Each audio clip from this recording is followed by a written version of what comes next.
Right, we are live. Hey guys, how's it going? Welcome back to the Kiwi Lads channel. We are here for the last match that we are covering before the quarterfinals of the URC. Now, the top 8 have been confirmed. These two sides, they could actually rematch each other in 2 weeks' time for the quarterfinal, but for now, it's more so for the Sharks confirming that number 3 spot. And for Scarlets, there's a chance of going all the way up to number 6 if they are successful here. Looking through at the starting lineup, you're seeing it right. Eben Etzebeth, after what looked like it could have been a season ender last week with his knee, he's back in the starting lineup somehow. I really hope that he doesn't push himself too hard here and end up with some sort of more severe injury like a season ender, but it is great to see the Springbok in the starting side. For the Sharks, Oxen Share, Bongi Umbanambi and Vincent Koch, 3 Springboks as the front row. Emil van Heeren in that locking duo alongside Etzebeth with Mavaseri, Vincent Tichuka, and Pepsi Buthelezi slotting in as the number 8. But Jaden Hendrickse, he gets the start at 9 alongside Sia Masuku in the 10 jersey. So no Jordan Hendrickse in the starting lineup for this match. Andre Esterhuizen alongside Jarenzo Julius. That combo could be maybe a future bot combo if they do go for it. Makazole Mapimpi, Ethan Hooker, and Apelele Fasi at number 15. In terms of the Scarlets starting lineup, a few handy enough players throughout this side. Ryan Elias slotting in the number 2 jersey alongside Alex Hepburn and also Henry Thomas. In terms of that loose forward trio, this is where they could be quite dangerous. Via Fafita is in there alongside Plumtree and McLeod. Sam Costello gets the chance to start at 10 here. Tom Rogers, Elliot Mee, and Blair Murray as the back 3. Didn't even try and rhyme that, but somehow it did. We have got a whole heap of people in the chat already. We've got Ruth here, Lyle, Wynn, Gerhard. Also, Jimbo has said Jordan a bit off form last couple of games after a great season. Yeah, he hasn't quite looked his best in just recent times. And, you know, this is the time of the season where you really need to be firing. We saw that for the Bulls, how quite a few of their players finding peak form, but some of the guys you'd expect to see right at the top of the bunch not really performing. Someone like a Kane and Moody, but perhaps next game will be a lot stronger. Khaleesi not playing, just resting, says Gerhard. I believe it is just resting, Sia Khaleesi. I don't know of any injury, although maybe a Sharks supporter will be able to help us out there in terms of a behind-the-scenes stuff. But in terms of the bench, Sia Khaleesi is not there. Said they have got Hatton as that number 20, Untutuku Machuro, Hanro Jacobs, and Fiz Mbata as the front row replacements. Jenkins there at number 19 with Bradley Davids, Francois Fenta, and Yapinke as the number 23. For the Scarlets, they've got Van der Merwe, Matthias, and Wainwright as the front row replacements. Also in the back line, Jones, Lloyd, and also Page. But this game not a mile away from starting up. Are you doing Leinster? We are not. This game actually overlaps with the Leinster versus Glasgow game, which is a massive shame because if it didn't overlap, I was going to be doing that matchup as well, seeing as that can still impact where sides finish in the overall standings. Glasgow need to get themselves a victory there, though, if they do want a chance of being higher than the Sharks. This is how it sat at the start of the day. Now, since then, we've had a few other results that have come in for certain sides. The likes of, so far, we've seen the Bulls. They managed to get themselves the win over the Dragons, so they cement themselves in second place. No one can catch that side now. We also saw the matchup taking place between the Lions and the Ospreys. That just came to a close. Lions getting themselves the victory. So they actually move up to, I think they're up to there. I think they're up to 11th. I could be wrong, but I believe that the bonus point was awarded to the Ospreys. The Lions, I believe, got the full 5 points. So that'll put them up to 40. And even with that, differentials out of the equation, it's the wins. And the Lions do have that one more win now. So they are in that 11th place. Zebre versus Connacht currently taking place. Does not affect the top of the table. So this game pretty much, if the Sharks win, puts a lot of pressure on Glasgow to get themselves a big win over Leinster. If they don't, then the Sharks will finish 3rd. And for Scarlets, if they get themselves the win, they will go right up into 6th place. So hopefully that makes sense. We have got there, how could Munster be playing in the next round? Or who could they be playing in the next round? Well, currently, with where Munster sit, they are in 6th. At worst, they can drop to 7th, in which case they would be playing up against the Bulls. At best, they stay where they are, and they will be facing either the Sharks or Glasgow. Those are the 3 opposition that Munster could have. David Arvelli favoured to wear AB's 12 jersey, in my opinion. Says Blues Nate. And we have also got their Scarlets are so new to me, English or Scots or Irish, that they are Welsh. So, yeah, one of those sides that have been a little bit underrated for a while, but they can play some good rugby.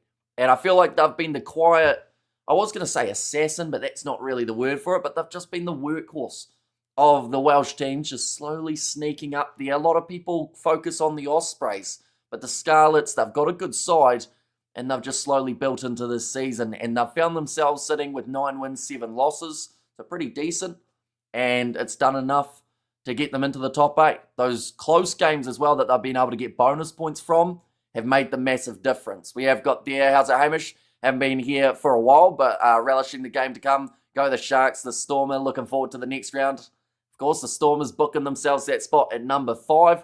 They will either be playing Munster, or they could find themselves, they will either be playing Glasgow or the Sharks. So I guess the big question, Clinton, would you rather travel to Scotland for that matchup, or would you rather a South African derby? Now, I know quite a few South African supporters who would love to see 3 South African sides in the semi-finals, but do you think the Stormers would have more of a chance of beating Sharks in South Africa? Could be on the cards, and in a few hours' time, we will know if it's taken place. They're Welsh, but no one is perfect. Says Bruce, and you, Sander, to avoid Leinster, Scarlets need a win. Says Jimbo, although I'm going to say this in the nicest way possible, with the way Leinster somehow have a bit of a curse going on in their playoff games of competitions, do you want to avoid them? Or do you want to meet them head on and say, look, we know that you lost your last playoff match of the Champions Cup. See if we can beat you in this one too. But I have a feeling they will bounce back. As long as they select Geordie Barrett on the starting side, there should be no problems whatsoever. But it does make you wonder about that selection up against the Saints. This matchup just about to take place. Ladies and gents, we will quickly go like that. There we go. And Storms will give the Sharks a PK at home. Says Wenmar. And hi again, super excited for this one. Sharks 42 to the 18 of the Scarlets. Says Lily Abisa going with a relatively comfortable win in the end for the Sharks side. And definitely the Sharks, but we ain't scared of any other team. They just need to play bad. I assume the other team, that is, maybe. They are just showing the ground. Looks like a nice enough evening here for the home game for the Sharks. Now, this could be their last home game. In fact, it could be their second last game of the season. But the big thing would be, if a couple of the favourites get knocked out in the quarters, the Sharks theoretically could have the semi-final. So that is what could be on the line. Basic Rugby, says Clinton. Yeah, like the Stormers, they've been extremely impressive. And, you know, there's that big concern now of Valimza, whether or not he's going to be suspended. That all came from yesterday when they decided to ask for a try to be checked that the opposition scored. And in the end, it showed that foul play. So, yeah, it'll be interesting to see what the outcome is of that one.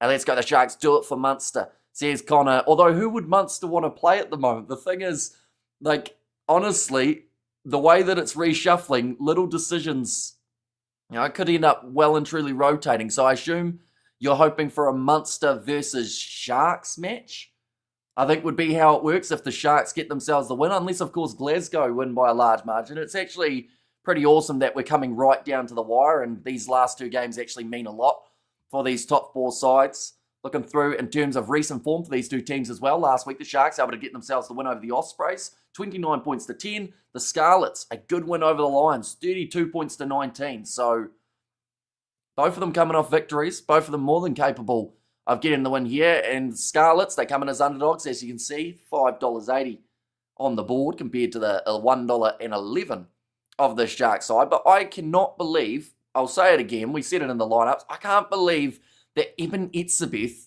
is back in the Shark side. The man looked like he wasn't going to be able to walk for a while after that last game. He tried to power through the pain. Eventually he said, actually I should probably stop playing on this knee because it's trying to give way.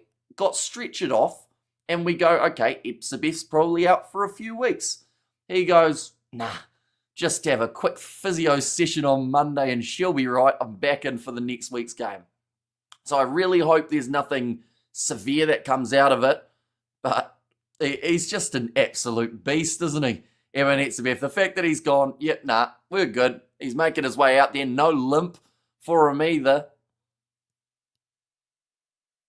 They are just talking about him leaving the field, but now he's back. He's back out on the field and he's running, so that's a good start as well for him. He's going to be captaining the side in this match due to Sia Khaleesi being away. But looking through at this Scarlets lineup, I think the danger is definitely in that locking duo alongside the loose forwards. If they can keep themselves in this contest physically, mentally, they can do well here. They are just working out whether or not the Sharks can finish third or fourth. They can finish both. Well, they can't. Of course, they have to pick one or the other. If you've seen the Sharks masseuse, you'd understand, says Jimbo. And evening, Hamish, the king of commentary. And don't they have a home quarterfinal, says Lilia B. That is true. Yeah, sorry, I skipped the quarters, but I should have mentioned the semis is what I was trying to get at there. I kind of half by corrected myself, but I already slightly shot myself in the foot. But yeah, there is the chance that, of course, they will be playing their quarterfinal at home, but the semi-final, they need one of the favourites to win to get that final or the semi at home. And we have got, there's still enough depth, but let's focus on tonight. Will it be a forward game or a running back line game? Personally, I hope for a running game. I think that the running game could be on the cards. Like, both of these sides, they've got the back lines to do it. It looks like the Weathers played ball as well, so that's also half the battle. Is if the weather's going to be nice and dry, they should be good to go. Eben has made a steal. They just send him to the panel beaters, and then he plays the very next game. And how many reds and yellows in this game? Hope none. I hope none as well. I think we're going to see one yellow at some point, though. Evan just had some bruising. That's why he's good to go. So he's probably very lucky, isn't he? Because it looked like he got a bit of a side shot to the knee. I think it was a bit of friendly fire as well. So the fact that he couldn't really walk on it last week, you know, I'd assume that it's still a little bit tender. He looks all right. Well, I was going to say he looks happy to be there, but he had such a stern look on his face as he was walking around. He is stone-faced, focused for this contest. Wants the Sharks to get themselves the victory at the end of this competition, at least the pool stage matches. But Piardi, the referee in charge, I'm nervous. No offence to him, but he's one of those refs that you never quite know what's going to happen. And Bongi's head made contact with his knee. Yeah, isn't it funny how Bongi Umbanumbi, like his head connected with Evan's knee, Umbanumbi just keeps playing. Like most people, that would knock them out and you'd be sleeping for about 3 weeks. But Bongi was like, ow, back into it. First scrum. Afterwards, he just looked happy as. Oh, almost charged down from Eben Etzebeth. So the Scarlets, they were deep inside of their 22 now. The partially charged kick has led to the Sharks being on attack. Looking to the short side, Jaden Hendrickse. Dragged down by Josh McLeod. Now Vincent Koch, 22 metres out from the line. The Sharks will be looking to strike early here. And how much did that Moana Pacifica mean to them? Massive amount. Like, to be able to beat the Blues in the fashion that they did with the 2 yellow cards, with the decisions seeming like they weren't going in their favour, to still pull it off is massive. And the thing is, they may still miss out on the next stage of the competition. But what they've done this season, they've beaten 4 out of the 5 New Zealand sides. The only side they haven't beaten is the Chiefs. They're playing them next week. After the game, one of the commentators checked Bonnie's head. Not even a scratch, says Lilia B. Yeah, these Springboks are just built different, aren't they? They take shots, they get up, they do it again. I mean, there's plenty of strapping around. You see sorry. That didn't come out right. We don't see that. That's not PG. But Vincent Koch's knee is heavily strapped. And I don't know, maybe Umbanumbi headbutted it as well. Currently on the halfway line. There's a knock on here from the Sharks. It was Vincent Koch. And we're going to have the first scrum of the game. Pacifica Super, says Ruth. And Sharks will run away with them, says William Moses. And also, oops, says Lilia B. Yep. Yeah, that didn't come out the way that we thought it would. Eben Robot, says Ruth. Now, first scrum opportunity of the day. Of course, a lot of Springboks across the Sharks forward back. 900 almost kgs, only 2 away. With the 898, 896 for the Scarlets. Headbutt Vincent's not that we know of. Maybe. I mean, it would certainly hurt if we've seen the damage that he did to Evan's knee. But all about to be fed in here by Archie Hughes. Will be the starting 9 for the Scarlets. And hot Mexican chicken, flambos, or Nando's, says when? What are we talking about here? How did chicken become the topic? In that scenario, let's go Scarlets, the underdog here. Says Blues, nay. It does seem like first scrum's not quite going to be as smooth as what is strapped. Yeah, that one certainly slipped out. But his knee is what we were trying to say. There's a lot of bandages out there on the field at the moment. Some of the guys, just in terms of those locking positions as well as the loose forward, some of them just have that strapping just above the knee just to help with the bracing after landing from a line out. And Sharks to take it, says Colin. And also we would love to see some belief from the Scarlets tonight. And honestly, after their game up against the Lions, they're not looking too bad. Coming into this contest, they probably will bring a little bit of confidence after getting the win up against the South African side. Now this one's going to go high cross kick from Scarlets and beautifully taken under the high ball for Elliot Mee. Which means Scarlets now in position just inside of the Sharks half-tame Plumtree. Tackled low, looking to wrestle this one away was Mavesiri, but not quite able to get it. Loose ball picked up by Ethan Hooker. Gives it off to Andre Esterhazen. And the combo that they've got for this match, Esterhazen and Julius, could certainly be a future Bok pairing. Kicked him behind from Sia Masuku. Not quite looking for the 50-22, but instead just looking to force the Scarlets deep inside of their own 22. Counter ruck from the Sharks, but Scarlets keep that ball on their side. And Sharks looking good so far, says Sakabula. Now it is going to be play on, says referee Piardi. Being told to use it again, so Hughes will roll this one back. Come on, Ethan the hooker. Getting scored, try come on. Says Ruth. That one's gone into touch and no quick throw taken here by the Sharks. Now, no matter whether or not the Scarlets win this game by 1 point or win it by, argument's sake, 50, which they're not going to, but no matter what, they still only go up to 6th. They cannot get up to 5th. The Stormers have that confirmed. They cannot finish 7th just because of the points. So it's either 8th or 6th here for the Scarlets. What are we doing here?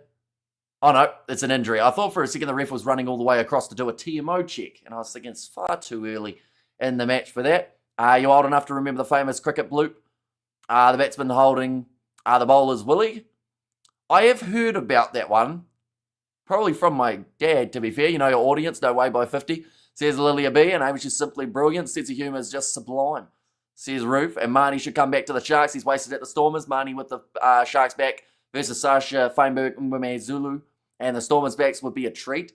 Says Oriel. And yeah, that's the thing. With Willemse possibly picking up a suspension, I think that we might see Sasha and Marnie both in the starting side. Now, will those two be able to work together in that Stormers backline? That's the question. Sasha might find himself as a 15 for those playoff games. Right, kicking this one downfield. Jaden Hendricks trying to make it awkward for the Scarlets in the in-goal area. Forced down. I've said it's a clever kick, but it has gone into the in-goal area. Now it's a goal line dropout. So maybe if he had chipped it a bit lighter for Hendricks, could have turned into a try-scoring opportunity. Sharks were a poor team in Super Rugby. Good to see them doing better up north. But that's the thing. Like, the Sharks, this sounds harsh, right? But the Sharks were a poor team last year. I think at this stage of the competition in 2024, they were about second last in the overall standings. So their turnaround has been absolutely incredible in just a short period of time. Yeah, they were in 14th. At this stage of the competition last time, they had won 4 games. Now they're sitting near the top of the table this year with a lot more wins under their belt and a playoff opportunity just around the corner. Thank you for the coverage, Hamish. Enjoy the stream, guys. So here's Rugger Rugby, kick downfield from Apalele Fasi off his left boot. Might have got a bit too much on this one. Ball going towards the 5-metre line. Now, Sam Costello. Let's kick it into touch. Will now be the line out for the Sharks around the halfway line. We have got there. Hello, Hamish. If possible, please keep us updated on Connacht versus Zebra's score. Can do. I believe the last time that I saw it, Connacht were leading about 19-7. And now Zebra have come back into it a little bit. And it is 19 points to 12 with only 2 minutes remaining on the clock. So very close to the end of that one. And also, what's going to happen? First try and any hat trick coming? Don't know about a hat trick. Although, of course, there are a few guys in that Sharks backline that could really just do the job, really, couldn't they? Ethan Hook or Makazole Mapimpi, probably the most likely if we were going to see a hat-trick of some sort in this game. Rough pass there from Jaden Hendrickson, just booted forward by Lorenzo Julius. Now chasing after his kick, misses the low tackle. Maviseri and Makazole Mapimpi finish it off, and the penalty goes the way of the Scarlets for no clear release. I hope Lebok and Sasha make it work. Well, that's the thing, they have a very short turnaround to be able to do it. We're talking about a guy, Marnie Libok, who's hardly had any minutes over the past about 5 weeks. And now because of that Valimza red card that could turn into a suspension, all of a sudden, they have to now go, we've got 2 weeks to work this out and try and work out our exact backline that's going to be able to win us a game away from home up against either the Sharks or Glasgow. It's going to be a tough one for the Stormers, but I mean, we've seen them do it before. The inaugural URC champions. They made it through to the final in the second year. Please show the game, please. Sadly, due to licensing, any match footage gets you taken straight off YouTube, but I can recommend, if you've got a VPN, if you set yourself to either Wales for S4C as the broadcaster, or TVNZ Plus here in New Zealand, you can watch the game for free. The only downside is you have to have a VPN to be able to set yourself to one of those locations. If Scarlets receive a losing bonus point, and a bonus point for 4 tries, they can go up to 7, says Johan. That is true. I feel like the only time you comment, Johan, is to correct us, but we appreciate it, because you are correct. I can sneak into that 7th place with those points. If you don't want to slip up, don't get a cocky. Says Kerno Rick and Drew Hamish, I'm on the Stormers, URC champs. Says Blues Nate. And also Lions snuck in to win their game, says Blues Nate there as well. But now, looking for the offload there. Scarlets currently in possession, sitting about 22 metres out from the line, and that's going to be the penalty now going the way of the Sharks. And Sean, well after marathon games back-to-back commentary, says Ruth. Yeah, the URC quarterfinals, they have been confirmed in terms of who will be playing who for the home side of things. We've got it here, so as you can see, Glasgow, they have got the first game of the quarterfinals. They will be playing on the Friday night. For you guys in South Africa and up north. Then the first game of 3 on the Saturday. It will be the Bulls taking on a mystery opponent. We're still waiting to find out exactly who that will be. Leinster playing the second game, and the Sharks, they will be playing the third. Connacht 22-12 full time, so they managed to get themselves one more try in that case. I believe in terms of the overall standings of the table, Connacht, that would actually move them up to 13th in the overall standings for the year. So they actually finish ahead of Ulster, which is a pretty big one for them. And now the Sharks in position on the halfway line. It's going to be another penalty advantage there going against the Scarlets. Skip pass from Siamasuku. Now Apalele Fasi going on the outside. They go above Ulster. So here's Patrick. And Lions 29 and Ospreys 28. Yeah, brilliant finish to the match for the Lions. They really struggled with their handling for a majority of that game. They got within 5 metres and then just kept fumbling the ball. They'll go back for that initial penalty. Looks like there might also be a bit of an injury here to one of the Scarlets players. And going to the pubs is exhausting. Strange people who chat absolute sometimes when they're drunk, says Ruth. And also, morning legend, how you doing, mate? Well done to the Bulls and the Lions and the Stormers. Let's see if the Sharks can beat the Scarlets. And if they were able to, it would be a clean sweep for South African sides in this round, which is a pretty big statement to make at the end of this round. And were they hitting on you, says Wimma? And Sean, I think that means European Cup for Connacht, says Patrick. And there as well. But now the decision here for the Sharks. Looks like they are going to be kicking this one for the corner. Someone has got a sign in the crowd which says, "What tea do rugby players drink? Penalty." I wonder if they've got multiple signs or whether it's just that one joke. And fun poll, what score Leinster versus Glasgow? It's in Dublin, says Jimbo. See, that's a really tricky one to work out, isn't it? Because you'd think after the last couple of performances, Glasgow would lose quite badly. But we're also in that scenario of, like, Leinster, maybe they take their foot off the gas a little bit and just look towards the next couple of weeks. It was almost stolen by the Scarlets in the breakdown. Henry Thomas getting close to taking it. 5 metres out from the line now for the Sharks and under a new penalty advantage. Scarlets have to be very careful with their discipline or they could be finding themselves playing with 14 in the relatively near future. And Sean Munster fan. And we have got the, come on Sharks, you need to win this one, says Dirk. And we over there, this game is just ended, but Connacht beat Zebre 22-12. If your brother Bulls cemented the spot at number 2, says Birdie V. Currently we are 12 minutes in. Apelele Fassi just leaves that ball. And I assume once again we aren't going to see a shot at the post. It does seem like the Sharks are being aggressive here because at the end of the day, if they win their game and Glasgow win their game, no one gets bonus points, 4 points and 4. It would mean that Glasgow actually do finish third. Now, if there's bonus points on the line, of course, that can change things. The Sharks, they have won themselves, we'll put it up here, they have won themselves 12 games for the season. So pretty much all they would need is a winning bonus point here to get them the 5. And then if Glasgow just won, they'd be on the same points. But because of the extra win in the Sharks' favour, it would mean that they are in third. We have got there, as is the quarterfinals, it is not. No, we are 2 weeks away from the quarters, only because there is a bye week next week though. So this is the last round of the league groups, or not group stage, but just league round robin competition. And then we're into quarterfinals 2 weeks' time. Now Pepsi Buthelezi breaking off the back of the scrum. Skip pass from Jaden Hendricks. It goes into the hands of Evan Etzebeth, who is dragged down 3 metres out from the try line. Trying to step through was Oxnashare and High Hamish from Brazil. Go the Sharks, says Brian, and go the Sharks, says Heather there too. And they are just short of the line. They're going back for another penalty. When they take themselves too seriously and ridiculous rubbish, they can't have conversation, says Ruth. And go the Sharks, says Heather. And there as well. But now, once again, it looks like the Sharks are going to be opting to do something just out from the line. Zebre versus Dragons not drop out. And 2 English sides come into the URC. I don't think it's been properly organised yet. There were rumours of it happening.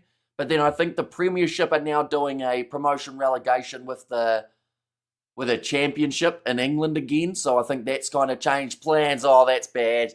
The quick tap taken by the Sharks. The pass straight into the hands of Maveseri. And he puts it down. That now gives a scrum feed to the Scarlets. That is a frustrating one, though, knowing the pass was going to him, but he was looking forward rather than looking down at the ball. Bad mistake, Shark says Sakabula. And Sean, unlikely that's going to happen, says Sean. Sean to Sean, 2 different spellings. Have we got a Sean in the chat who spells it S-H-O-W-N? Because if so, I think we've got them all covered. But for now, I don't know if we've got our third Sean. We have got the hello, how are you? Tim definitely beats Hamish.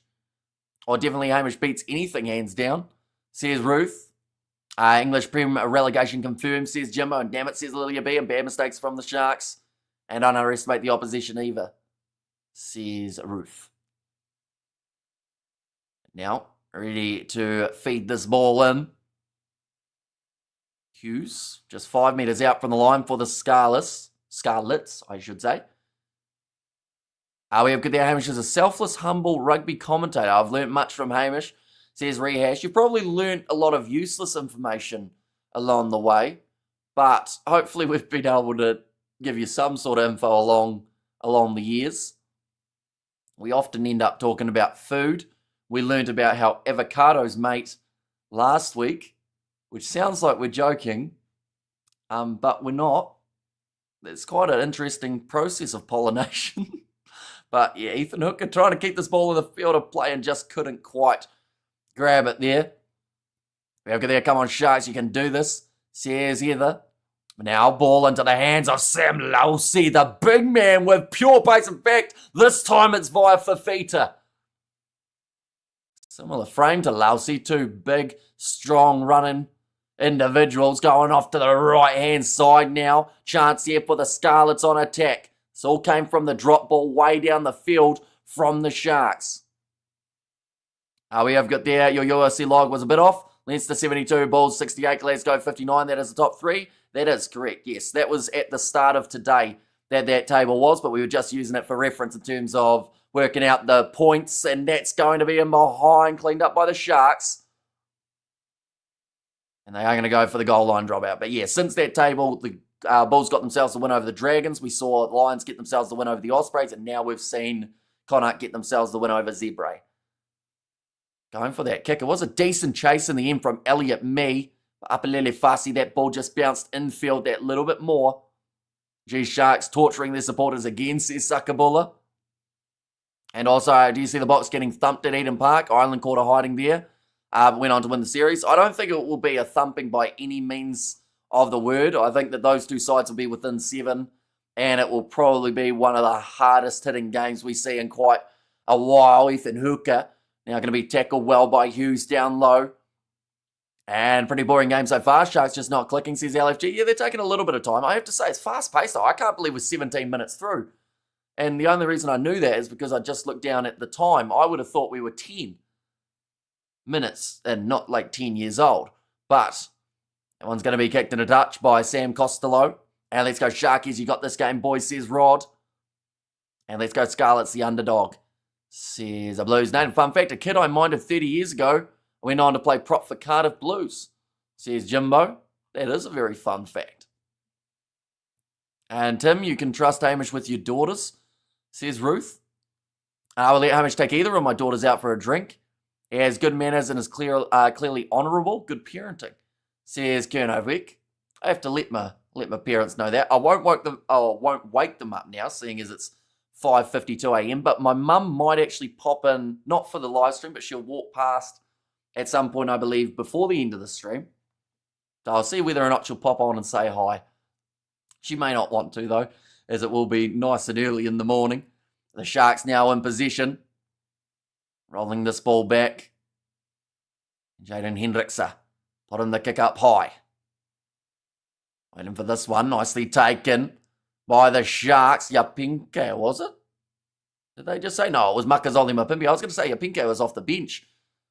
I'd like to think he wouldn't be making his way on the field just yet. Jaden Hendrickse with a nice step. Does the Springbok jersey have the type of enchantment spell? It certainly looks nice. I don't know whether or not there's much magic in it, but more so the players who put the jersey on. Now Jaden Hendrickse. Ooh, that was a deliberate knock on. And the penalty awarded in favour of the Sharks. Oh, they thought about going quickly. Up Lele Fasi, I think, fell over. Good run by Oxes Gerhard. They're playing chess so far, says ARC. So we have got there. Let's go the Sharkies and Sharks click only big 2 times a year. And when they play against the Bulls. Says Eric. And also, still 0-0 after 20 minutes. Didn't think Sharks would struggle at all. Although, like, he's done, or sorry, not he, but they, as in the Scarlets, have done pretty well in terms of the matches they've had in South Africa. Like, they've had some pretty decent wins. I think they beat the Bulls. I think I saw from an earlier game, 23-22, we were looking at it on one of the last streams. There's a lot of magic in the Bok jersey. Sierra Sakabula and unbelievable Sharky swimwear sideways. Or sorry, Sharky swimming sideways. Now, Bongi Umnambi. You're going to throw this ball in. Nicely taken again by Pepsi Butalese. I think Sam Losi has got in there legally. And that one's going to be very hard to get out for the Sharks as that bloke is all over it like a rash. And she'll be a scrum to the Scarlets. They've done very well. Goal line defence. 5 metres out from their line. Come on, Sharks. Time to score. Says Heather. If you believe in magic, then you believe in magic. Says Rehash. That is correct. I can do a magic trick. Is that the way you do it? Hang on. I got to work it out. How do you do that one that makes it look... That's my thumb. See, it fell off. Good work from Sam Lousy. You can tell it's an early morning live stream. I feel like I've slightly lost the plot. And Scarlets have a rich history. They went toe-to-toe with Leinster for a couple of seasons. Some great Welsh players went through their books. Says Jimbo. Harry Potter, where are you? Hamish needs you. He was playing for the Western Force not too long ago. Old Harry Potter. They are just showing, they've got Cornell Hendricks on the back of the number 14 jersey. Terrible trick, says Salah. I probably didn't do it right, to be fair. I feel like better magicians probably make it look way better than that. And on of Cornell Hendricks, the Sharks players all wore a number 14 jersey during warm-up. Those jerseys will be up for auction on Monday. Proceedings to go to Cornell's family. Amazing. Yeah, it's a great sign of respect for the player. And we have got their Welsh Scarlett Johansson actress. Is she Welsh? I thought she was American.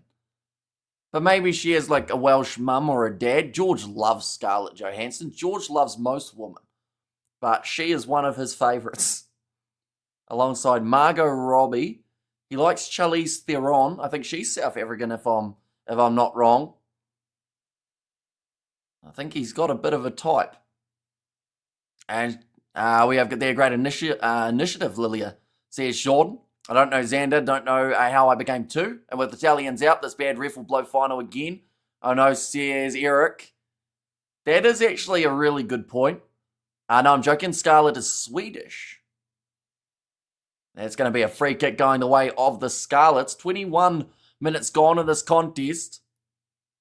The girl in seat 4B, row H, block M is sexy, says ARC. To be fair, I was expecting a worse trick, says Salah.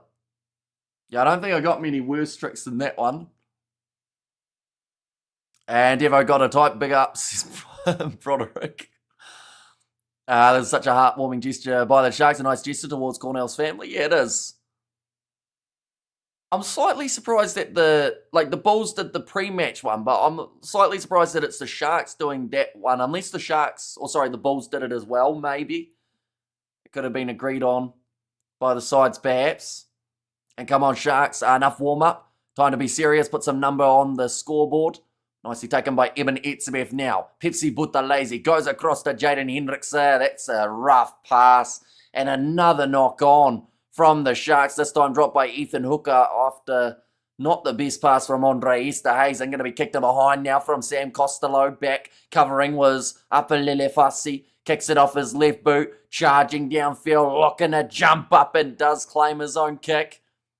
At least you say Ferron better than the Americans, says Clinton. Now, offload over the head, but we're going back for, that's a bit of a cheap shot there from Apelele Fassi. Looks like Sam Costello sharing a couple words with him. Yeah, just the knock on there from Tame Plumtree as well. Been a bit of a scrappy start to this contest, but one thing's for sure, this game's gone very quick. We're already 23 minutes through. I think it's just going to keep on floating by.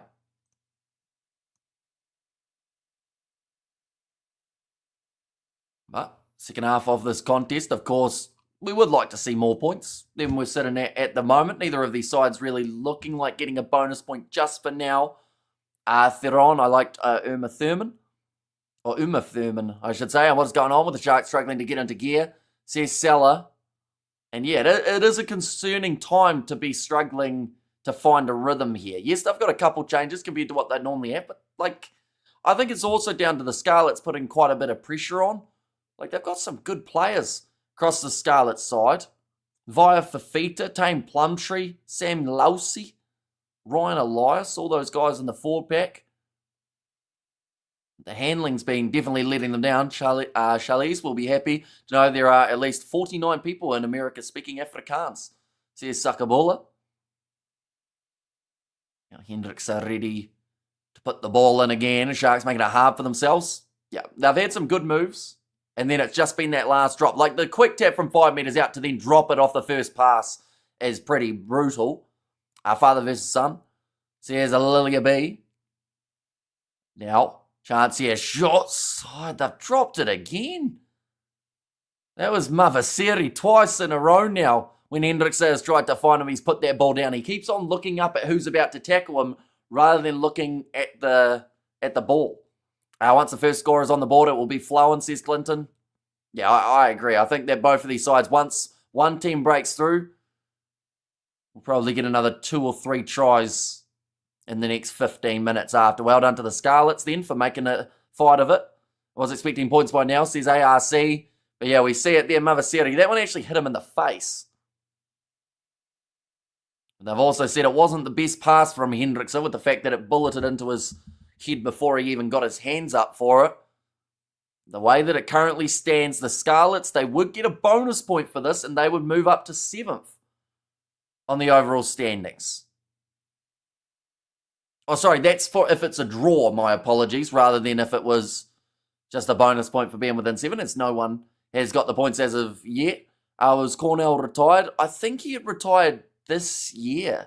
I think it was relatively recently that he decided to hang it up, and maybe that was due to health complications. That's a penalty now to the Scarlets getting over the ball. Josh McLeod this time. Oh my heck, come on Sharks, says Heather.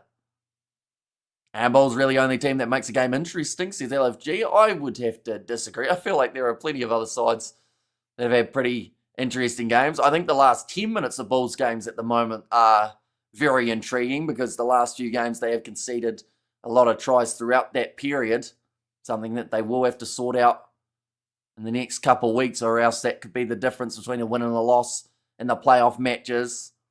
We have got the LFH. Balls are not on the field, says Rod. Fumbling and dropping balls, not good.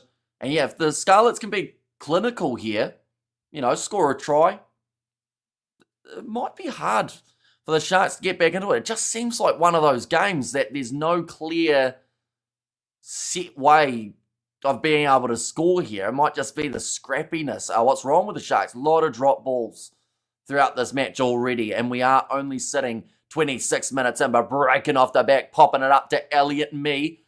Moves up to 22 metres out. The benefit that the Sharks have is they're defending well.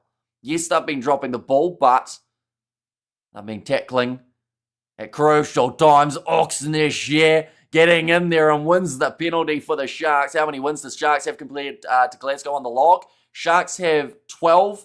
Glasgow have 11, I believe. Or either way, it's that the Sharks have one in hand over them.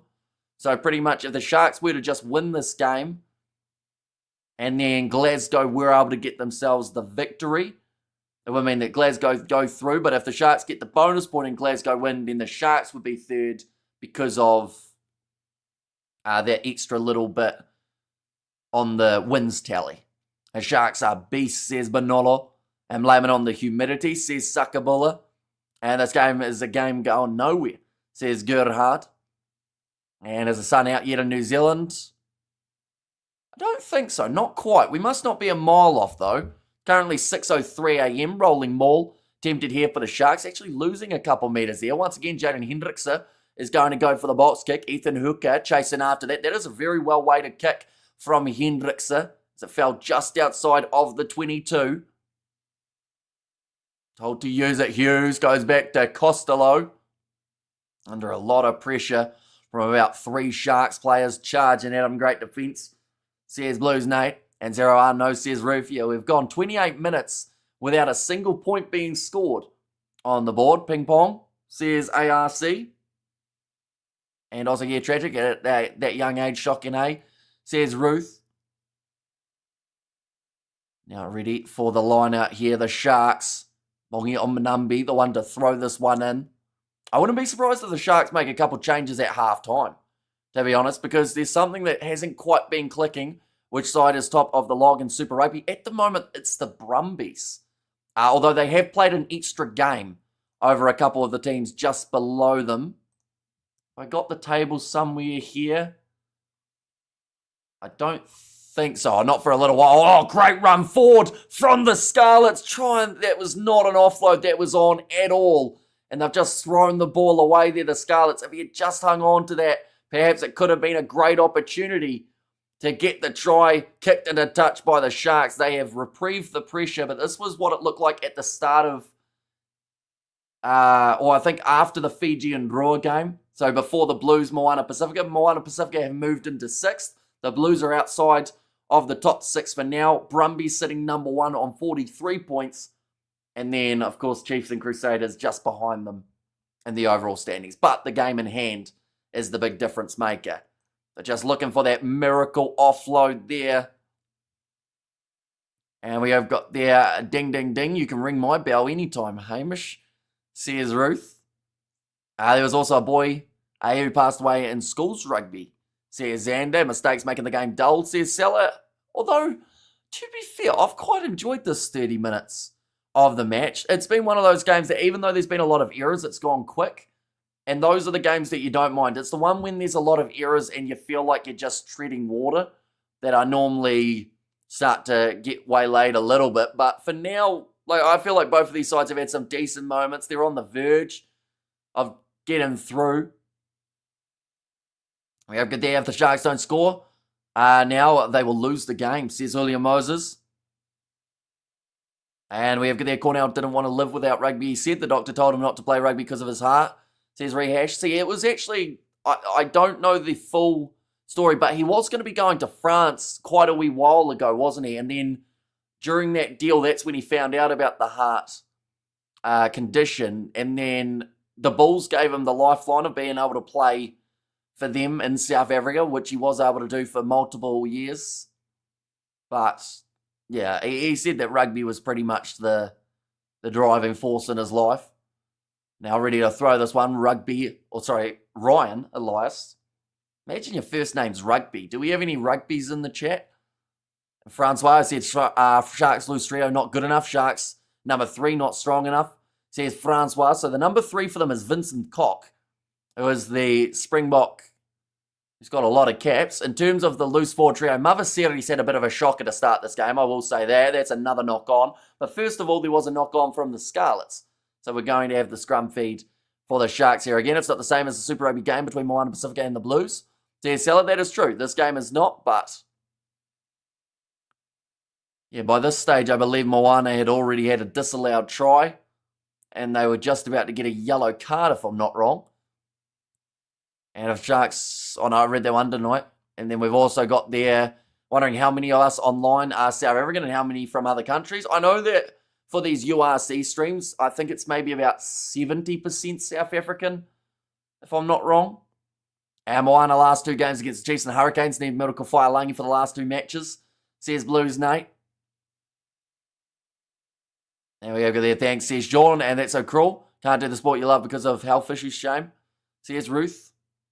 And now Hendrickse putting the ball in. It's been a stalemate throughout the first 31 minutes.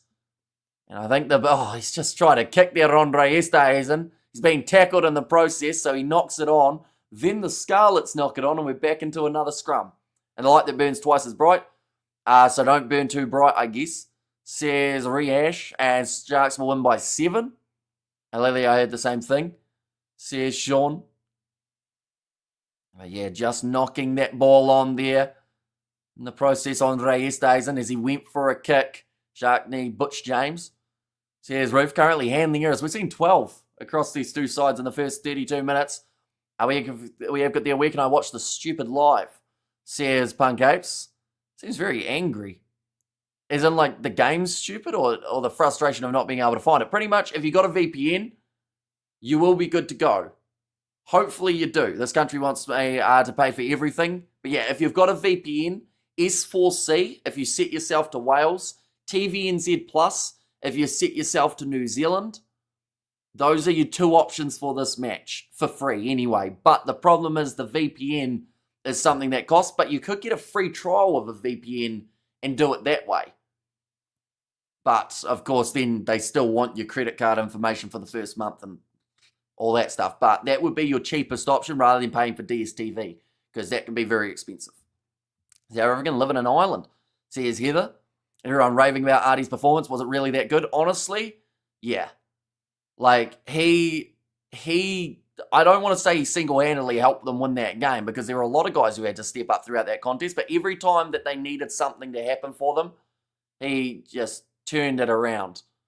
And it was, I think the commentary even said that it was the best solo performance they had ever seen in a game of rugby. So I don't know if they were talking it up too much, but he was absolutely everywhere throughout that game. We have got there, my DSTV not working, says Punk Apes. What's happening? What's the team list? So we will show you the lineups for this match. Eben Etzebeth, even though he had an injury last week, has managed to recover. And he is back into this Sharks side. He's just made the tackle there on Archie Hughes. Scarlets in position on the halfway line. A lot of Springboks across this lineup, although so far the loose forward trio for the Sharks has been the one that's been slightly struggling. That's going to be nicely taken by Elliot Mee right next to the sideline. He gets driven out. And will now be the line out for the Sharks. Across the lineup for the Scarlets, Elliot Mee, Tom Rogers, Blair Murray as the back three, Costello at 10, and then the loose forward trio for Fafita McLeod and Plumtree have already proven to be a handful throughout the first 33 minutes. But yeah, those are the lineups for this match. Let's go to Sharks. So here's Robert. We have got there the chat. Carly is very good in the second half.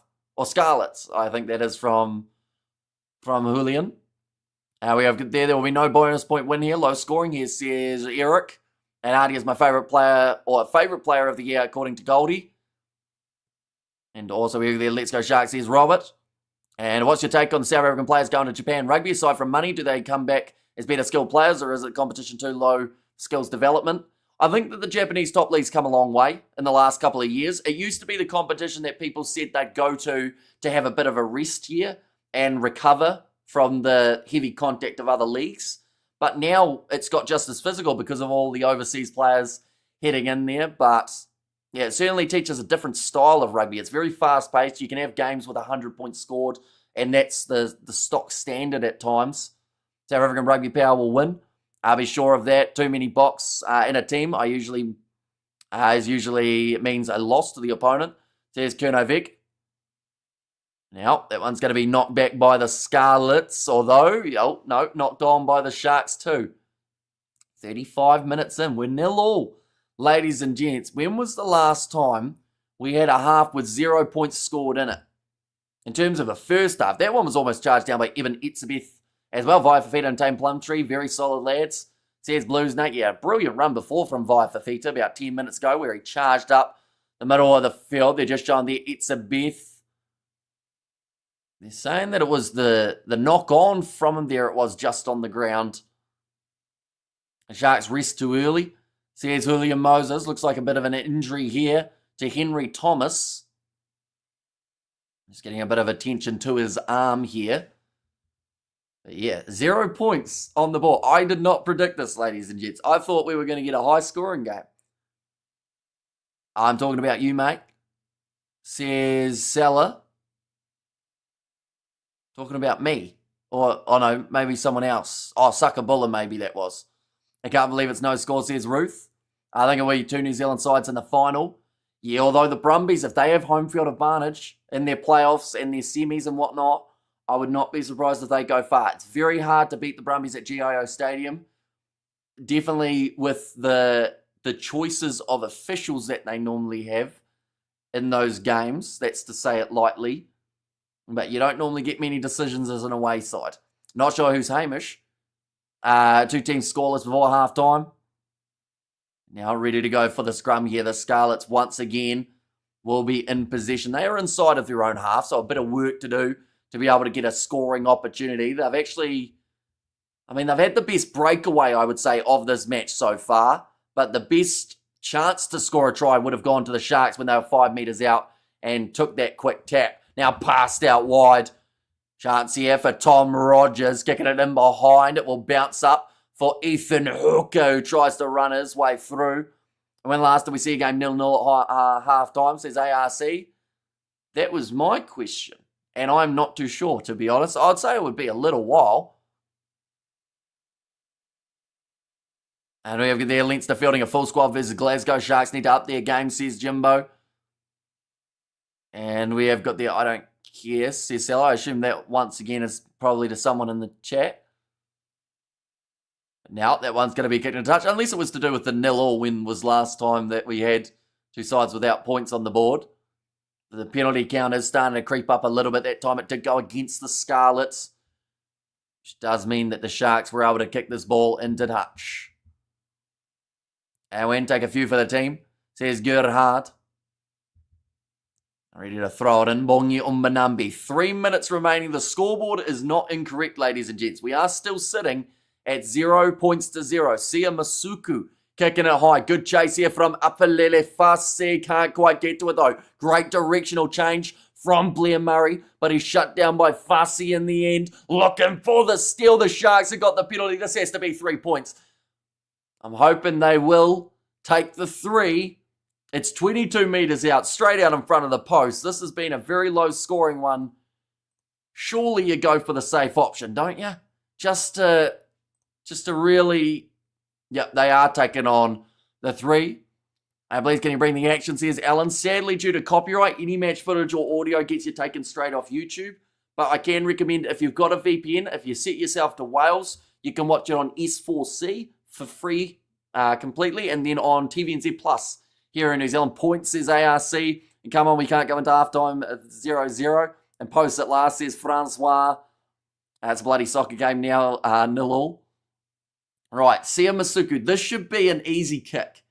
It's from 20 metres out in front, directly in front of the post. Like, there's no chance. I wouldn't think of this one getting hooked or anything. He's a very capable goal kicker. And he's got the kick over. First points of the day, 38 minutes into the contest, but the score is now 3-0 in favour of the home side. It was hard work to be able to get there for the Sharks. They've had a few chances on attack. You missed your 5, says Clinton. Hey, let's break the scoreboard, says Rod. And hallelujah, says Lilia B. How's it on me if I don't care about your guy? Says Seller. I feel like I'm missing half of the messages, aren't I, in the chat? Now, nicely taken by Vincent Tachuka. Now, if this game is anything like we thought it might be in terms of one team scoring, then from there, we thought maybe we'd see the floodgates open, which means maybe we're going to see a chance here for the Scarlets. Charge down kick of Jaden Hendrickson. Didn't get it away quick enough. And now Tame Plumtree popping the ball up to Lorenzo Julius. And the dam burst now, and Sharks score 50. And finally, there's points on the board. Says LFG. Ball stolen by the Scarlets. Nice shovel on. And now massive open space here, cutting back inwards for the Scarlets, sitting about 15 metres out from the try line. Ethan Hooker lost his footing. So wasn't allowed to go for it. Epic thriller match, says Eric. But now, back across to the right-hand side. Hughes. Oh, ref had his arm out for half a second, then said, actually, no, play on. Oh, no, now there is the advantage. So this might be 3-3 going into the half. Oh, drop kick attempted. And does go over. And that is going to be half-time, ladies and gentlemen. 3-3, the end score. So Sam Costello decided rather than taking it off the tee, we'll just go into half-time. 3 points to 3. And what has been a very competitive first half of rugby. I mean, will Sevens be on again? We're probably about 5 months away from the Sevens, I think. In fact, I'm not actually too sure. It's normally Dubai, the first leg, isn't it? I'm not too sure whether or not they've announced when the leagues are taking place because, of course, we've seen the change in pretty much the order of the Sevens and also who's going in Division 1, Division 2. We have got their points at last for the wrong team, says Sakabola. And also we have their, just by any story, that's all, says Seller. And also, hi all, well, long time, Sharks to win by 2 points. Going with the low scoring contest in that regard. I'm just having a quick look to see when the date was of the Dubai Sevens, as that is normally the first leg. Dubai was 2nd of December. No, that's not right. Who's the first leg of the Sevens? It's not Dubai anymore, is it? Because if it is, it's the 2nd of December is the first one. But I think that's wrong. I think there's normally one prior to that. It's not Singapore. There's another. Or is it Singapore? It might actually be Singapore. I have a look. When was that? April? No, it wasn't Singapore. The Sharks make me mad. Says 9HD. I want a low score. I've got high IQ. Says Ruth. And also we have got their lefty drop like Nas. Yeah, off the left boot of Sam Costello. Okay, so what were the Sharks doing wrong first half? They seemed to struggle first half and let loose second half. So I would say the thing that they struggled with throughout that first half was their handling. They had multiple opportunities to score, but they just couldn't hang on to it. So I think they had about 8 handling errors throughout that first half. Scarlets weren't much better. They had about 5 or 6. And Sharks, a very frustrating team to watch. Hamish, do you know much about the Rugby Premier League in India? Had a look at some of the teams, lots of Fijian, Spaniards, and Roscoe Speckman playing. Says Lilia. I haven't yet. I know that there's a podcast about it for the Rugby Premier League, and I never got round to watching it. I think I put it on to like my watch later, and that just reminds me that I need to put it back on so that I'll be able to find it. Yeah, Rugby Premier League coming to India. And rugby's big shape up. Is that one? Yeah, I think there's a podcast with the fella who managed to start it up and replace 6 and 9 now. Says Xbox. So you're getting rid of Hendrickson, you're getting rid of Mavasiri. And when you say, or when you guys say 6, it sounds like sucks. Says Carl. I guess it's better than it sounding like a different 3-letter word with a different vowel in the middle. I know that when we say deck, it sounds like something else, like as in the deck outside your house. Never Indians play rugby. Says Xander. Well, they're starting the 7th circuit. Have you heard anything about the Irish withdrawing from the 7th circuit? I have. It's a big shame because, I mean, that's an Irish side that have had some pretty good success, but it's because of the new system. Like, unfortunately, by making it 3 divisions, they've pretty much ruined 7s for a few of the nations that were going to be more than likely in Division 1. The one outside my house, your deck. And Bulls forward might replace Sharks forwards in the Springboks. Says 9HD. Only a highlight of the game so far is the refs here. Says ARC. And I told you on the Bulls stream that I don't see Sharks winning. Very moody team. Says Boy 10. And we have got there, neither did I, rugby taking over the world. I mean, if you get a chance, be sure to check out that under 85 kg game between Sri Lanka and New Zealand. Like, they had a really great crowd for that matchup. And Sri Lanka's actually, like, their number one sport is rugby, which a lot of people don't know. A lot of people would think it was cricket, but no, rugby has taken over in Sri Lanka a little bit. Vincent Cox still strapped. He's still very heavily strapped. Old Vincent.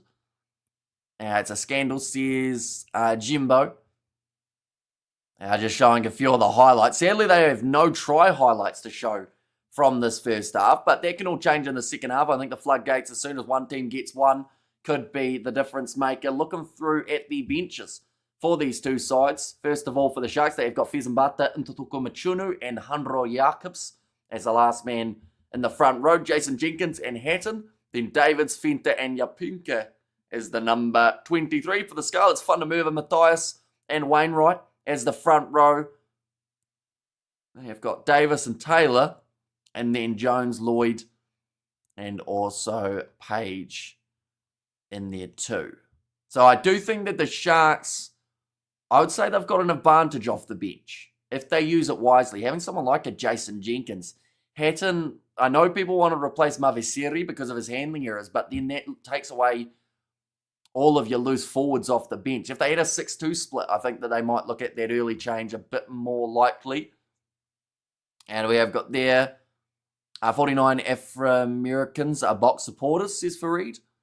And also we have got there, see, we do learn stuff here. In second half, we want fireworks, says Blues Nate.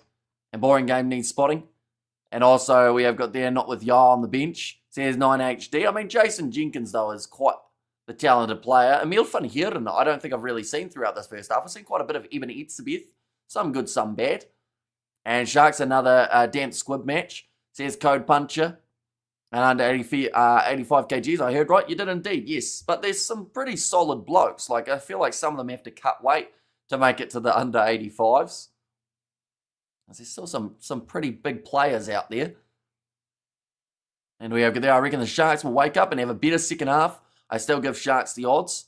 Says Rod. So heading into this contest, they did come in as $1.11 favourites. And I'd assume that going into halftime, probably somewhere around the same. Maybe Scarlets would have dropped to about $5 rather than the $5.80. But either way, it certainly wasn't the first half anyone anticipated. The fact that we've gone 40 minutes and not a single try has been scored, there have been chances, but both sides just fumbling them at the final moment. It seems to be that last 5 metres that the teams are both struggling to make. But in terms of what is coming up in the quarterfinals, ladies and gents, these are the ones that have been confirmed. I'll pop over this way a little bit. Hello.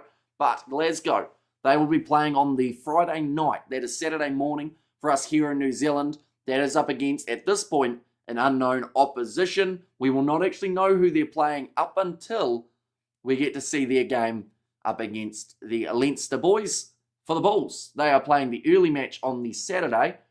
Then there is the match between Leinster and a random opposition. At this stage, looking like it could be the Scarlets.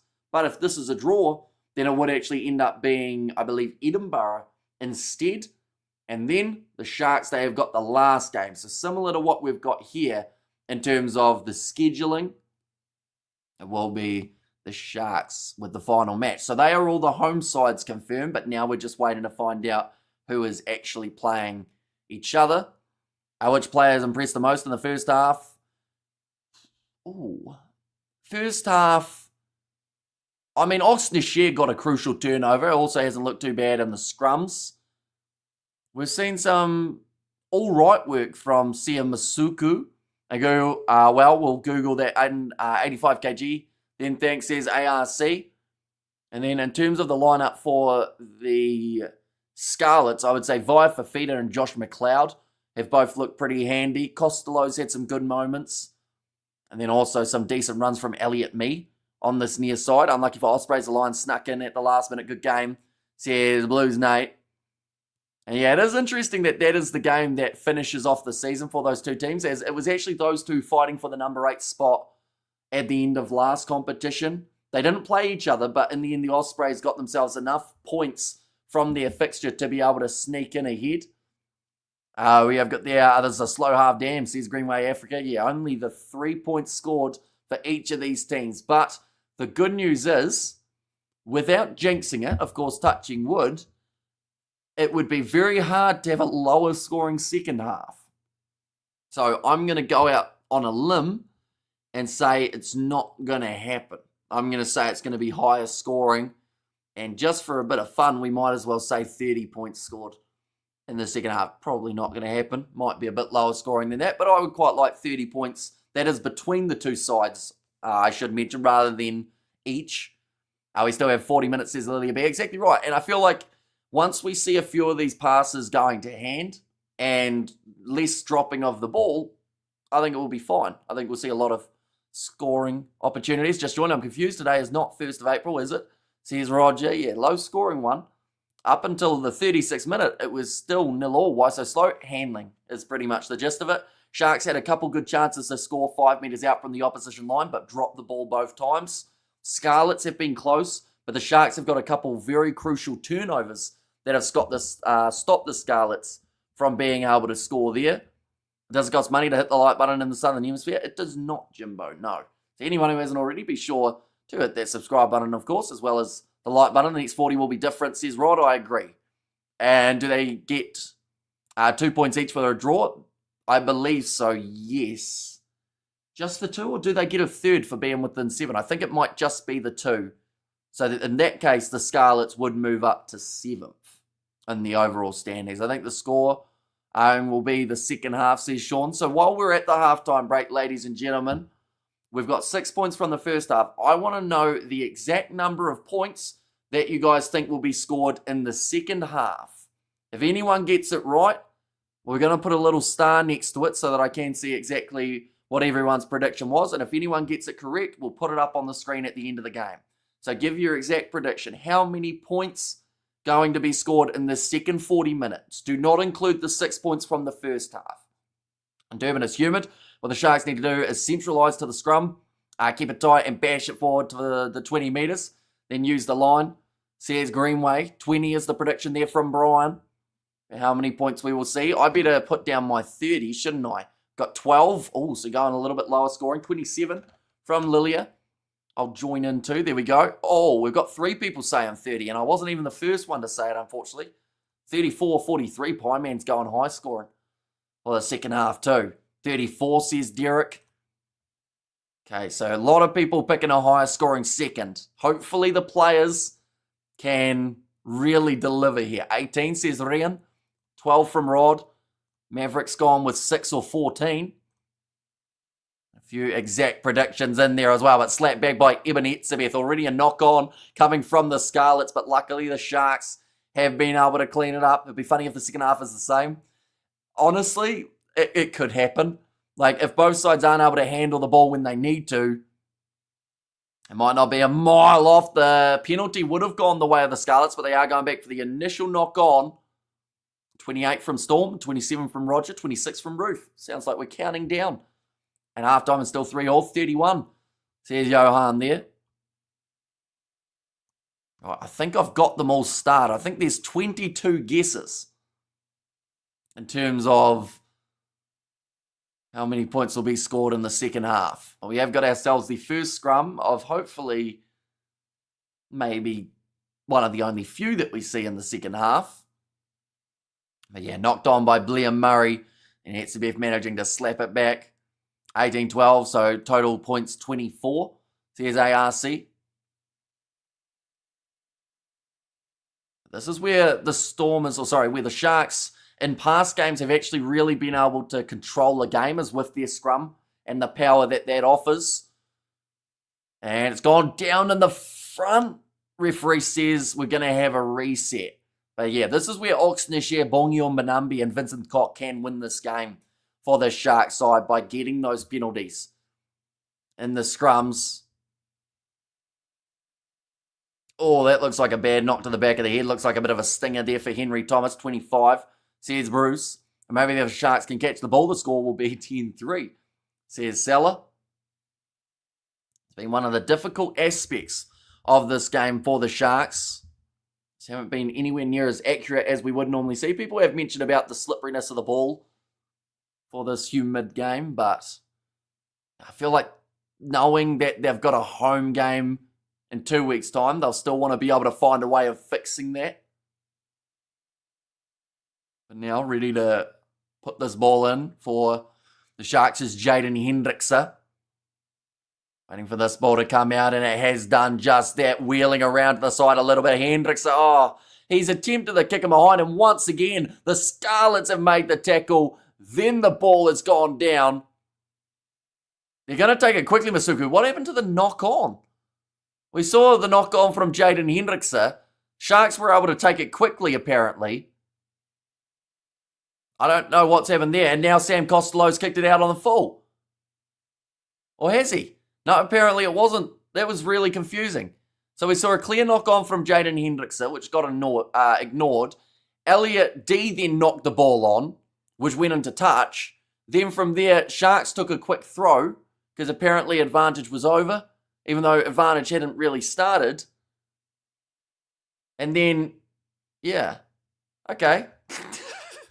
Interesting start to the half. But the one thing that is a guarantee at the moment is it's a Sharks line out on the halfway line. Kicked in behind now from Siamasuku. It sits up well for the Scarlets. And Sharks need to keep the ball with the forwards and press up the field, then finish off with the line for the try. Says right along as Bongi doesn't headbutt Vincent's cock.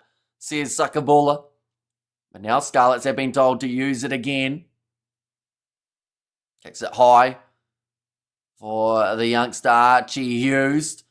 That's going to be knocked on by Black. That confused me, Hammy, says Spider Mick. And they will go back now for the scrum to the Scarlets after another knock on has come from the Sharks. Both of these sides just having fair share too many. Tim, that was a great interview, says Sakabula. And Stormers would eat the Sharks team for lunch, says Anthony. I was about to say I see what you did there because I thought this game was starting around lunchtime. Then I realised it's a 5 p.m. kickoff in the quarters, isn't it? So they might eat them for dinner instead, perhaps. Now, sitting here with 35 minutes remaining. Ref And the Munster-Benetton match left me wondering. Honestly, there's been a lot of times in recent games that referees in the URC, in the nicest way possible, have been under par. Like, there's been many inconsistencies, and it is a concern because, like, let's be honest, 2 of the quarterfinals are probably going to be determined by refereeing decisions. It's just been the trend of the rounds that we've had so far. You just hope that it's not too serious. What's the official rule on advantage? How many meters gained or time need to pass for advantage to end? Normally, it is a little bit down to each referee. So if a team kicks it when they have a knock-on advantage, normally the knock-on advantage would be over, unless, of course, they kick it straight out on the full or something like that. For penalty advantage, some referees play for about 40 meters. Now, it's going to be a free kick going the way of the Scarlets. In fact, that was actually a penalty, and they've decided to take it quickly. That's a really interesting choice from the Scarlets, as they've given the ball straight back to Apelele Fassi. We'll kick it into touch. So the Scarlets will have themselves the line out from about where it would have gone out had they just kicked it out. Our lunch is a heavy meal. Sharks more like an afternoon snack, says Spock. And we have their condolences, Sharks fans. I don't know what you did to deserve this, says Eric. 24 is Peter's prediction. And Sharks must win so that the Stormers and the Sharks do not meet in the quarters, says Peter. And my family feels sorry for you having to talk about this game. Honestly, like, as low scoring as it's been, right? I've actually, like, I don't know whether or not it's the chat that I've been enjoying more, but, like, I've enjoyed the first 46 minutes. Maybe I'm just in a happy mood because we're almost at the playoffs. But yeah, it's gone quick. I haven't minded it so far. There's been a lot of frustrating drops, don't get me wrong, but yeah, I don't know whether or not it's just the 5:30 a.m. or 6:30 a.m. in the morning that's keeping us well and truly awake. But now, looking for the breakdown still with Sam Costello kicking it behind for Andre Esterhuizen, and they're going to go right back for the penalty. So that is going to be against Joe Roberts, number 13, and Leinster versus Glasgow has started, says Sean. I think a total of 14 points in the second half, says Sean Wadden. We have got their Stormers will be looking forward to a home game, or you found a lady partner. I can tell you right now that is not the case. I am still a single individual. Siamasuku going to be kicking this one into Dutch, although it sounded like Kurnovec was trying to set me up with his daughters before. One of them, I should say, rather than both. That would be a weird dynamic, I do have to say. Let's go back to full team at last. I was generally considered best ref ever. I mean, I know that Nigel Owens really got a huge amount of praise for his refereeing, but then at one stage he was a very hated referee too. So it's an interesting one, isn't it, that it can change year to year. That's going to be overthrown. The Sharks, though, managing to claim this one 30 metres out from the line. Siamasuku puts it in behind. Blair Murray showing a good bit of pace. Another knock on from Ethan Hooker. Leaves it behind for Roberts, who grubbers it. He's lost his footing. So the Sharks having to retreat. Bit of a miscommunication between Hooker and Mapimpi. The Sharks now have this ball 12 metres out from the line. And no Stormers Sharks quarterfinal says log in.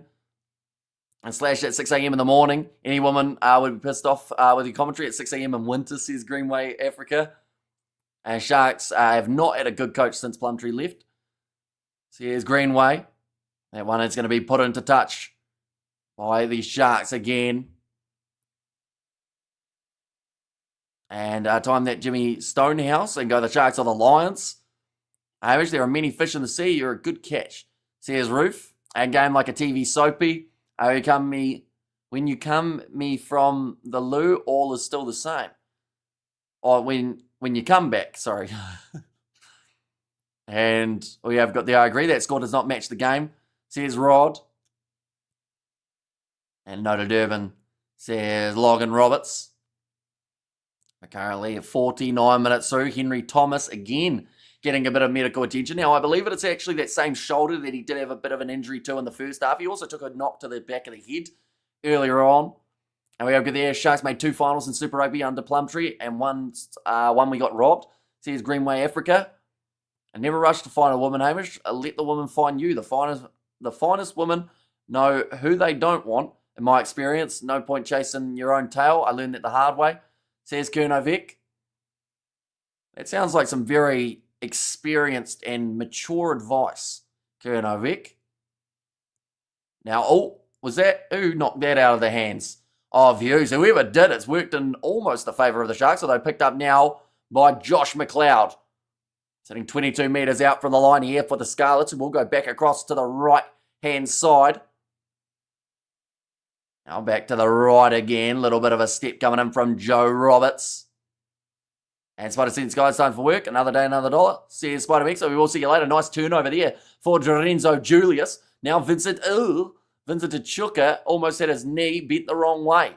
Is he going to get up? That's the question, because the face he made was probably similar to the face I made. This game is so dead and boring. Here's LFG. And yeah, Barna robbed you with a superb intercept try. And 50 minutes in, no try, says Sucker Bully. Yeah, it doesn't happen too often in the modern game. But in this case, she's been pretty even. So we've seen Fun to Mover. He's made his way onto the field. That is for Ryan Elias. I'm watching the grass grow at the moment. It got too exciting. So I went inside to watch the Sharks play just to slow things down. This WLK. It looks like Vincent Tachuka is still slightly down. Might not quite have been as severe as it looked like it could have been. The referee robbed us. See his Greenway. Right, it looks like he's going to continue Vincent Tachuka, which is great news because that man is also in the running for a possible Springbok selection. Glasgow looking sharp with their backline all back. Says Jimbo. Here's some more advice. Run, Hamish, run. But running's so hard, isn't it? Definitely when you haven't done it for a while. Like, I have really dodgy, I don't even know what it is. I think it's my groin that does not like when I move my legs fast. So, yeah, maybe a jog. Can I jog away from the woman rather than running from them? Although if I jog, they might catch me. Last week's game of the Sharks was also pretty boring, says Christopher. I guess if you can't, I count World Cups, Rassi is our best coach historically. We had his Jake Whitefall for the Bulls, says Xander. And Abana was fair in. What he did, it was the referee who should have blown time. Now, kicking that one into touch for Blair Murray. And we have got there, Hamish, that's very wise. You said you are having a good time because you are in a good mood, says Rehash. And Abana did not intercept, at least a 24 phase, 25 pass move. Epic one, says Eric. Oh, this looks like an injury now for Oxneshare, is it? Who is that? Or is it Sia Masuko? I can't tell. I can only see the boots, and they look shiny. So normally Oxneshare has those fancy looking boots, but I think it's Sia Masuku. Just don't trip. I would not be able to guarantee that I wouldn't. I want to change my score for the second half, please, from 24 to 13.48. Yeah, it's looking like a lower scoring one. Okay, just then walk away. I can do that. I can walk. Speaking of walking, Sia Masuku walking very gingerly at the moment after the brilliant game from High Hamish Stormers and the Bulls this weekend. Didn't expect a wet fart from the Sharks. Says Daryl, what do you call a Sharks player with a rugby ball in his hand? Surprise. Says WLK. Shark supporters, they are still loving the action by the looks of it. That's pretty accurate, Hamish. It's usually the groin muscle. Gets affected when men. If you don't want to run, wear Crocs with socks. Crocs with socks. Is that like a really big buzzkill for the ladies, is it? Now, he stays in. Tackled again. Going back across to the right-hand side to Bongi Umbanambi. And 12 points to 3 in favour of the Sharks, says Trevor for his prediction. Back across to the right, Emil van Heeren with the carry. He hasn't had the ball too much, and that one is lost, but the Sharks get themselves a penalty. This is a kickable 3, ladies and gents. The best women watch men from a safe distance before deciding to choose their partner. They are luxury items, not seat covers, again, in my experience, says Gernavik. And casual shorts. I mean, I've got the casual shorts covered at the moment. And Scarlet's going to win, says William Moses. So going against Henry Thomas. They are going to be taking the shot at the post here, but they have just had that change. And there was a Sia Masuku, which does bring on Apalele Fasi to the kicking tee. This will be an interesting one because normally at this point of the game, there'd be a few tries on the board, but now this is still possibly the match-winning kick, which sounds crazy to say, but it's the case. 52 minutes in, Hamish is married to us, and we are the wife that wants non-stop for his commentary. And with respect to women, don't take a contract for something that is available as pay as you go, says ARC. That kick has gone over from Apalilefasi. 52.5 minutes in with 6 points to 3, ladies and gents. And 0-0 in Leinster versus Glasgow game. And this would be an exciting football score. Says Rehash. But yeah, it was a great strike from Apalilefasi. Now the question is, do the Scarlets answer back like they did in the first half? Their 3 points have come from a drop kick. Oh, Emil van Heeren almost fell forward there. The referee has said play on, points. Says Sakabula, are you well? I'm doing very well. I don't know why I'm in such a cheerful mood at the moment. It's currently 6:45 a.m. We've done another all-nighter. But like the rugby, we haven't seen a try so far, yet I can't stop smiling for some reason. Must be one of those days. But nicely taken by Tame Plumtree for the Scarlets. Once dated a Sharks girl, and she always asked me to bore her to death. After watching this, I understand why. Says WLK. Costello puts the kick in behind. He was smashed afterwards. Awkward bouncing ball. And does bounce into touch around Yapinke. And Farsi says Eric. Now another line-out chance. I think it was Evan Etzebeth who put in the big shot on Sam Costello, who's taken a little bit of time to try and recover from that one. A little bit late from Evan Etzebeth there. And Leinster and Glasgow game on, lads. And damn it, I thought women are seat covers, says Seller. It took the Scottish partnership for Glasgow to do well, says Sean. Now, going to be about 22. Oh, that was almost a massive mistake. No one looked like they were actually going to go up for that line out from Bongi Omanambi, but luckily grabbed at the back from Vincent Tachuka. Now rolling this one back, Jaden Hendrickson from inside of the 22, so this one can find touch. How's the stadium looking? Decent crowd for this contest. They will, of course, have a game 2 weeks' time taking place in South Africa for this contest. I don't listen to ARC. People need to find true love and procreate. That's our only defence against the robot uprising, says Christopher. His injury not affecting him? Apparently not. Like, the man just bounced back after looking like he had a pretty severe knee injury last week. But he's doing fine now. I do see that the subs are being made for the Sharks. It's going to be Fizambata, Ntuthuku Machunu, and Handro Jacobs all making their way on. And I believe I also saw Francois Fenta has made his way on too. I see there are lots of matchmakers on your channel, says Peter. 25 minutes left. Sitting at the moment, 6 points to 3. Oh, it's not straight from the Scarlets. That is not what you can afford.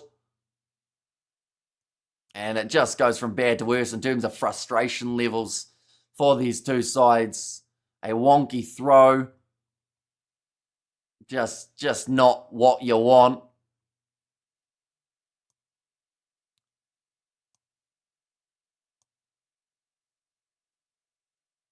Right, referee did decide to call that one. Okay, there, what do you get when you combine the Sharks with the Scarlets? A bore fest, says WLK. Contested? I think they did say yes, it was. I think one of the Sharks players jumped. So in which case it became a contested line out. That's gone down in the front. Once again, we are going to have a reset here. And a problem on this near side the whole match. It would have been last half Alec Hepburn. This time it's Henry Thomas, who just seems to be struggling with the Sharks front rowers.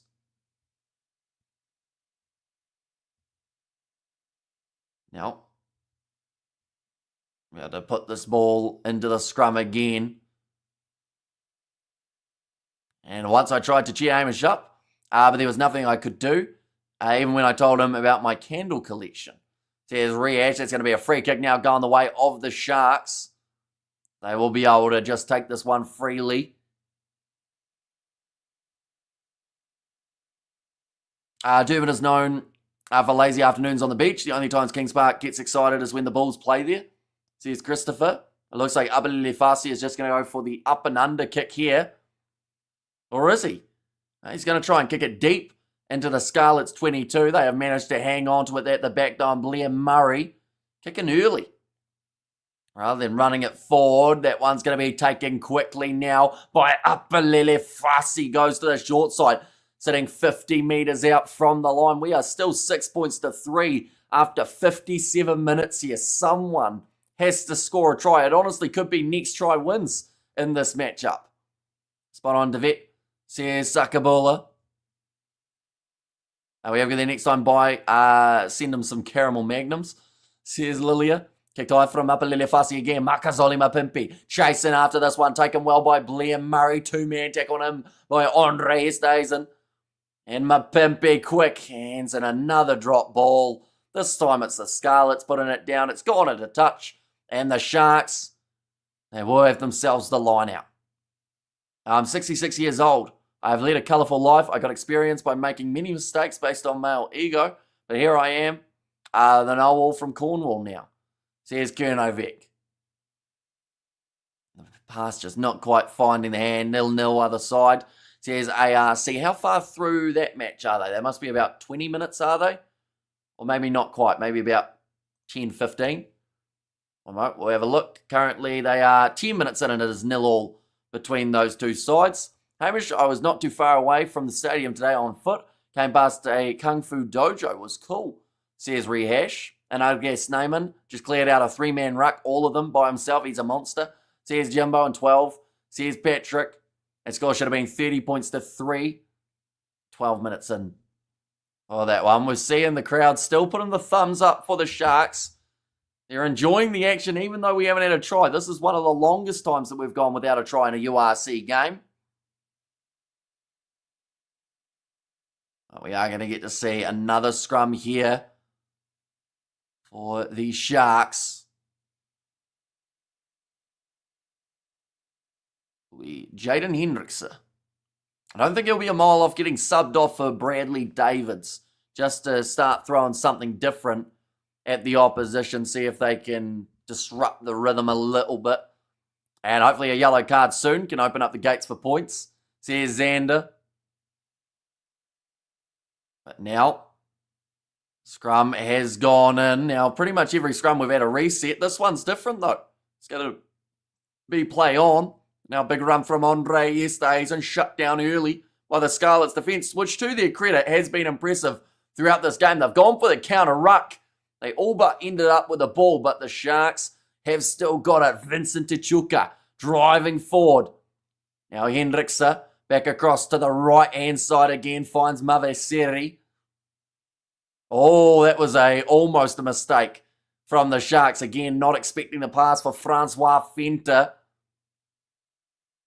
Now sitting 25 metres out from the line. Hendrickson goes across to Pepsi Butalazy. Tried to put in the big shove. Now short pass off to Untatuka Machunu. That was actually 16, 17, 18. All linking up. Mbatatu Unchunu. And then Handro Jacobs. Currently 10 metres out from the line for the Sharks. Ebenetsebev tried to shovel it on. They lose about 15 metres as the ball went loose. Scarlets with 2 men in there and they win themselves the penalty. And I'm afraid I'd eat all of them before you could. You understand? Says Rehash. Anderson, the slowest 9 from all the franchises. Any idea who the Sharks will face in the quarterfinals? So if they finish third, so for them to finish third, it would mean that they beat the Scarlets. So if they were to finish third in the overall standings, they would more than likely be playing Munster. But there is still a chance, theoretically, that they could actually play Munster, Edinburgh, Scarlets, or Stormers. I believe, depending on how it reshuffles. Actually, yeah, they can actually still play all of them, because if they were to get themselves 2 losing bonus points, of course, it's probably going to be tricky to do, or have a draw here, then that can reshuffle it a little bit more. But yeah, at the end of the next game, we'll know exactly who can face each other. This is the best Welsh team, says Rehash, and they try to have a try, but no try, as both teams not try hard enough, hence no try. There's ARC. Penalties conceded, 11 against the Scarlets. That's not a good number to have. Are they going for 3 points on the lineouts? There's been times where the teams have taken the 3 when it's on offer, but most of the time the kicks have been too far out, so they've had to go for the corners. Now kicked to behind from the Scarlets. Good chase coming in here. Ball sits up. Tom Rogers takes it well. In fact, that time it was Joe Roberts. Now looking for the steal. Makazole Mapimpi gets it back. Both sides have done very well on the breakdown. They've shut down a lot of attacking opportunities for their opposition. Yeah, just jumping in there for Makazole Mapimpi. In the end, did it for long enough to get the penalty. Looks like Scarlets aren't too far from making a few changes. 61.5 minutes in. We are still actually sitting at the scoreline that we are, which is 6 points to 3. It almost seems unbelievable. I'm back. Sharks ahead 6-3. Now that I think about it, who was the lowest guess? We saw someone say that there'd be 12 points in the second half. 6 or 14 was Maverick Blog's guess, which might not actually be a mile off either. And come on, lads, 20 minutes left. Says Blues Nate, but the ball is claimed on the halfway line for the Scarlets. Managing to flick the ball out wide there for Sam Costello. Chance down the wing. Blair Murray kicks it in behind. Might have got a bit too much on it, but the ball might just about pull up. Oh, Mapimpi, I believe, had to play at it. So it does become a goal line dropout. Does it? Or no, they're going right back. Mapimpi says he didn't touch it. Lowest score ever, says Reuven. Leinster and Glasgow both still on 0, says Viv B. So it seems like they are picking up from where this game will leave off. That kick probably 1 metre less, and it could have been a very different story from that chase of Blair Murray. But again, the scrum will go the way of the Sharks. About 45 metres out from their line by purely being close. This could be interesting. Says Rehash. Yeah, like it's been a low-scoring first 63 minutes. But the last 17 minutes could be extremely entertaining. If it's back and forth, if it's close down to the wire, we might still have some late drama in this contest. It looks like Jason Jenkins is not a mile away from making his way onto the field for the Sharks. Just set these two teams are about to have the lowest scoring and most boring game in URC history. I don't know whether I'd call it boring though. Maybe I'm just a little bit biased because I've been in a good mood for this match. So maybe that's why I'm not having it set in that this is literally 6 points to 3. Someone tell these players this is not the final. They can play some rugby, says no more dadbot. And also 15 minutes in before Leinster had possession in the Glasgow half, says Jimbo. I can't remember my score prediction before the game started, but I think we all predicted wrong. Let's hope for a dramatic last 10, says Lilia B there. And like things are now, the last 10 should be good, says Sakabula. But the ball is fed in by the Sharks. They're looking to get themselves the penalty advantage, and they don't get that. They get the penalty instead. And that is going to bring the penalty here for the Sharks. This possibly is a kickable 3. It's about 55 metres out on the angle, so instead Apalele Fasi is going to kick this ball towards the sideline. Isaiah 12-3 Amish. See, here's Trevor there. We have got there as this final. They playing bad. This is not a final. This is actually just a regular groups or like a regular round robin game. Plumtree should take the Springboks job. That way some other nation can win the World Cup, says WLK. And being like a 1960s match, low score and many mistakes, says Code Puncher. Now another line out here for the Sharks.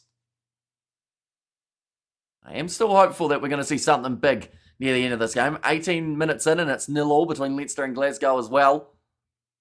And 13-10 or 13-12 or 13-17. One of them scores I'm going with, says Blues Nate. Now looking for the rolling maul here again. Okay, 17 is offside, so he has to get out of it. He's decided not to. Now breaking away to the side. It is Fezembata. Storm is looking for the steal. The Scarlets, I should say. Jaden Hendricks a pick and go. And he's dragged down 20 metres out from the line. Unthathuka Machunu. Still looking to find the way through. Are they being too cautious? I think it's just that both sides have had very poor handling throughout this match. I don't think caution's got too much to do with it. It's just every time they try and get something going, the sides are making mistakes. But then also some great steals in the breakdown throughout this game already. Trying to get the penalty advantage here, the Sharks, just to be able to earn themselves another 3 points if needed. Now going back across to the left-hand side. Popped up there for Pepsi Buthelezi. Just 7 phases in a row. This would almost be the most that we've seen throughout this half, if not the whole game, between these two sides. And game loading, says Rehash, and Sharks want to lose, says Logan Roberts. Well, if they lose, they open up the door to go and face the Stormers in the quarterfinals, which would be a South African derby that could honestly go either way. Running forward there for Apalele Fasi. Hendricks again across to Eben Etzebeth. Off to the right, Emil van Heeren tripping over himself. Never made too many meters there. Andre Estes and trying to show off his power. Just hasn't really had the space to work with today either. Emil van Heeren has another go. This time he does not trip. Hendricks up to Eben Etzebeth. Apparently they're just going lock after lock after lock. In terms of those carries, Vincent Tuchuka wrestled down back to Eben Etzebeth. Big shot on him. Oh, counter ruck coming here from the Scarlets. And the ball is still there for the Sharks though. Fezambata tackled low again there. 2 men in there for the Scarlets. That might be stolen. No, he's told to leave it. At the hands on the ball, Francois Fenter. Low tackle again. 19 phases in a row here for the Sharks. They are 20 metres from the try line. Hendricks once again goes off to the right-hand side. Tackle made on Haddon. Lost the footing there for Via Fafita. This is their best chance to be able to score in the most phases that we've had in the match without a drop ball. Hopefully that doesn't jinx it. Hendricks goes off to Ntatuko Machunu. Scarlets again looking for the steal, but they'll give away the penalty, which gives the Sharks, I believe, a great chance to take another 3 here. Now we have good there. This is never going to be a high-scoring game. Does not make it a boring game. It's just tight. So he's giving you, I found it entertaining enough throughout the first 67 minutes of the contest. I think they have to go for 3 here. Yes, they do. Just pretend this game's been epic so far. Says Rehash and Sharks forward just drop their heads and charge. Not looking for the gaps or the offload. Says Sakabula and Leinster versus Glasgow is now a formality. For Leinster, nothing will threaten their top place on the table. Although Glasgow, if they manage to win that game, that can still change their season a little bit in terms of who they'll be playing in their next match. Jason Jenkins, he will make his way onto the field. That is for Emil van Heeren. And in this game, a 6-point lead can be huge. Says ARC. Definitely when we haven't seen any tries being scored. 20 minutes in and still 0-0. And in the Leinster versus Glasgow game, says Richard. And wow, what a game, Mammy, says Lully. And there as well. So we'll ask the question, that Leinster-Glasgow game, I'd assume that it's being shown somewhere in Ireland for free, is it? And if so, whereabouts could I find it, Richard? Because I know that for watching it in New Zealand, I'd have to pay. So is there somewhere that it's being shown for free in Ireland? I might be able to set up the VPN and watch the rest of that one. That kick has gone over. And that is now going to make the score at 9 points to 3 in favour of the Sharks. It has been a tryless contest. 69 minutes in. Will we see a try? I'm starting to wonder. I do think if either of these teams score, though, like the Sharks, for me, look the more likely. They seem like they're starting to cut down on those handling errors. The scary things as Sharks supporters are enjoying this. It hasn't been a bad game. Like, yes, we've had a lot of handling errors, but in terms of, I don't know, I've found it all right. Sometimes games that are low scoring and have a lot of errors, they can feel like they're dragging. This game's actually felt pretty quick for me. I feel like, 55 minutes if it was on the clock, I'd almost still be like, oh, that's gone quick. But we're actually 70 minutes in to the game now. Try for Leinster, says Patrick. Okay, so they've just changed it there. Now kicked high. Jason after that. Blair Murray maybe taken out Apalele Fasi in the air. Didn't get much of a jump on it. I think that the ref said it's a penalty advantage, a knock-on advantage in favour of the Scarlets. Loose ball picked up now by Johnny Williams. Did the ref just say advantage over? I was going to say, surely not when they've lost 20 metres. But just going to be going back for the scrum now in favour of the Scarlets. Try for the boys in blue, says Richard. And just hope it's the right time, Lilia. Says Sakabula there again. They are making stupid mistakes, costing them points, says Maverick Blogs. And Snore Ref says one beer Bosch. There too. But we have got less than 10 minutes to go, ladies and gents. The way that the table currently sits, the Scarlets would finish in 7th, which would make them end up playing up against the Bulls. But then, of course, that one would be just locked in if it stays that way. And then all that can change is whether or not the Stormers are playing the Sharks or whether the Stormers are playing Munster. So that would be the gist of the way that it would sit. And come on, the Sharks. I'm pretty sure Leinster are taking this cup this year. Says Daryl. Timo BS in Dublin. Says Jimbo. Now, I'm calling it now. 2 out of the 4 quarterfinals, we're going to have controversy in them due to decisions made by referees. It's a sad reality that now you can't get through a few games without some sort of problems arising. But now, ready to feed this ball in. Great effort by the Scarlets. Honestly, yes, we've talked about how many errors the Sharks have made, but the Scarlets side have had to stay competitive. And that last little patch, they did manage to make 20 tackles in a row, but it is another penalty, this time going the way of the Scarlets. So they could take the 3, or, no, they're kicking for the corner. They've gone aggressive here, and that is for the sake of not having to play the Bulls. Instead, they will find themselves playing either the Sharks again, which they might not mind after this performance, or they would be playing Glasgow in the quarterfinals if they were to win this. And yeah, I agree, says Blues Nate. I once had a very bad day, but even then I scored once, says WLK, and Timo no try. Oh, so the Leinster one's been taken away, has it? But Scarlets, 32 points to 19 victory last weekend against the Lions. Oh, they took it away too quick. I couldn't read it. I hate on the referees. Oh, the hate on the referees are also unnecessary, just saying, says Maverick Blogs. Yeah, it is. Sometimes people do take it a bit far, but I feel like there's a difference between hating on a ref and critiquing mistakes that are being made and a way that you're trying to see improvement, because the amount of people nowadays that have stopped watching rugby because they don't like the decisions that are being made in terms of the amount of wrong calls, it's actually quite a surprising number. But at the end of the day, for the players, this game, I don't think the ref's done that much wrong overall, because it's the players who have been dropping the ball. Now going off to the right-hand side, trying to skip his way through. Good tackle made by Evan Etzebeth. The Scarlets sitting with 7.5 minutes left on the clock. 10-9 coming up, says Eric. And yeah, might be the case of the only try in this. Wow, that was rush defense from Untutuka Machunu. He's played the ball on the ground, though. He made a massive hit, knocked the ball out of the hands of the Scarlets, and then from there, he is utterly confused, but he does have to get back to his feet before he's allowed to jump on the loose ball, which is why the Scarlets got themselves another penalty try overturned. For I don't know what, says Jimbo.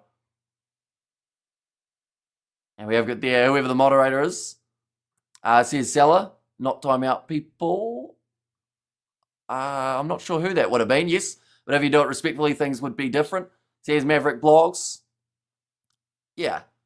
I mean, we could have said much worse other than the refs might have a couple controversial quarterfinals. But,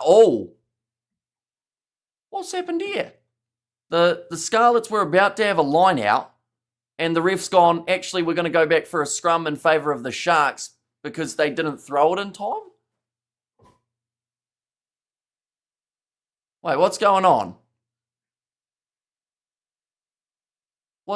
So Fezembart is injured. Did they have the wrong number in the line out? Is that what they've gone back and gone to a scrum for? Yeah, I'm not sure what that one was for, but it means that the Scarlets lose their attacking chance and the Sharks are going to have themselves the scrum now. So that works very nicely for them. The Sharks Racing has to make something of this team. And my friends, there's a Shark and a Stormer, says Logan.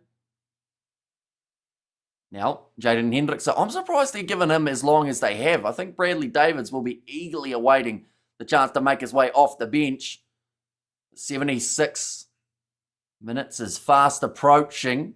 And the penalty goes the way of the Sharks.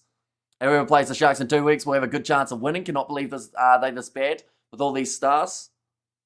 But it is a big scrum there from Untutuka Machunu, who gave away the initial penalty.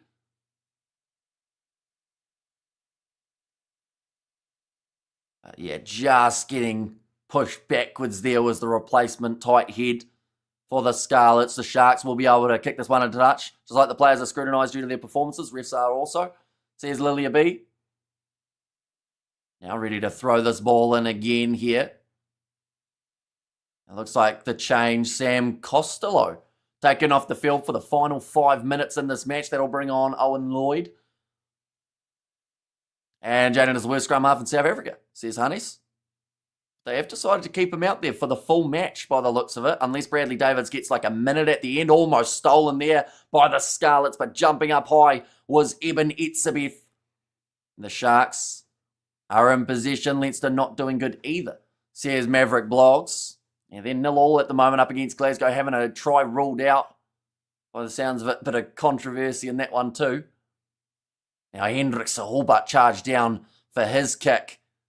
Going up for it, slapping it back for the Scarlets. Etzebeth driven into touch by a few big shots coming in from the Scarlets, who considered taking it quickly. They decide against it. Leinster in 20 minutes and still 0-0, says Maverick. I'll put you timeout again, says Blues Nate. And for what, says Salah? What did Salah do the first time, Nate? I didn't notice anything too bad. Who knows what the rules are? Rassi made a video to get some clarity, and he was suspended for 6 months. Yeah, there's one thing you're not allowed to do is criticise the refs as a player or a coach. That one's going to be a massive mistake from the Scarlets. They tried to go short and ended up knocking it on for Manus van der Merwe. Score, says Mocha then. At the moment, it's still 9 points to 3. Not a single score, or not a single try, I should say, throughout this match. And we have got there, maybe banned you. Don't need your negative vibes.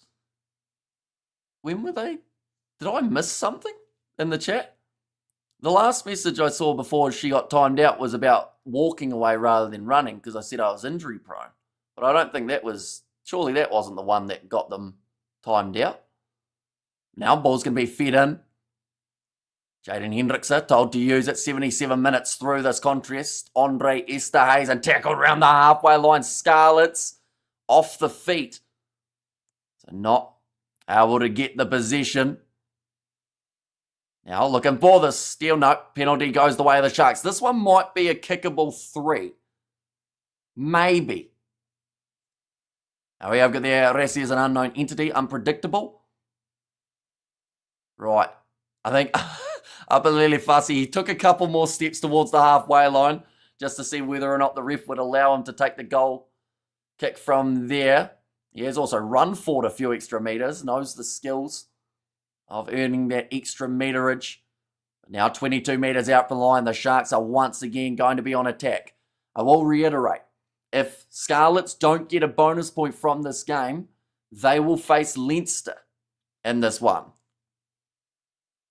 So that is not exactly a match that they will want. The only benefit they'd have is it would be up in the north, so it would be closer to home if it was to go wrong. But in this case, they need that bonus point. Leinster try. Says Patrick in there. Now we have got their 2 minutes left. Says Xander. And we have got their number 11. Says Patrick. Andre Esterhuizen. Now making their way forward up to the 22-metre line here for the Sharks. Ball is still available. 90 seconds remaining. And they find a way of breaking through. Oh, big shot on Hendricks coming in. Eben Etzebeth tackled onto the ball there for the Scarlets. They give away the penalty. That will be a crucial one because it now means that they should be able to take the easy 3, move up to 12 points to 3 in this contest. That will take away the Scarlets' chance of a bonus point, or at least they'll only have a few seconds to be able to get one. And that will mean that they are playing Leinster in the quarterfinal. Right, I think they're just making a choice here. Now, looks like they are going to be going for the 3 points. And we have got there 7-0, says ARC, and Leinster 7-0. And try Leinster after a sustained 5-metre pressure, says Jimbo. And come on the Sharks, says Sakabula. And there as well. But now, shot clock by the looks of it, 30 seconds remaining on the shot clock, 25 seconds remaining in the game. So I think that this will use up all the remaining time on the clock. If Apalele Fasi is strategic with it, Sharks need to score. What's wrong with these guys? Well, the thing is, they aren't actually going to get a try in this whole match. Now Apalele Fasi using up as many seconds as he can. He's hoping that the ref will tell him when the seconds are concluding, which is now. He's going to run out of time here if he's not careful. Just managed to strike it in time. Gets the kick over and a tryless game. 12 points to 3. The Sharks, for now, will move into third, but that can all change depending on the Glasgow-Leinster result. But if Leinster only end up conceding 1 bonus point to Glasgow, the Sharks will be third at the end of the one. Attack optional, says Crimson. That's a record, isn't it, Hamish? No tries. It's the first no-try game that we've done in an incredibly long time. And this is a very close game, but glad the Sharks won. And Fire Plumtree, terrible performance. So much world-class players last 2 years, says Louis. I mean, like, yes, you can blame the coach, but the players dropped the ball 15 times. Unfortunately, the coach can't hold their hand while they're out there. They have to do it themselves. And it was just a really poor performance in terms of being able to hang on to the ball. You know, taking a quick tap 5 metres out from the opposition line to then throw the pass and it goes straight into the knock-on. Like, that's the type of thing that can really annoy a coach more than, well, I mean, it frustrates the players as well. Well, only penalties games, would have never predicted it. Says Lilia B. And we have got there's time up, says Peter Mason. It is indeed finished. 12 points to 3 in this contest. Even played 80. And man of the match for me, says Code Puncher. Yeah, the fact that he was able to play 80 minutes after having a knee injury last week in its own right is absolutely incredible. And we have got there, I did not see this coming unless they had a try. Says Maverick. Yeah, they've got 1 at the moment.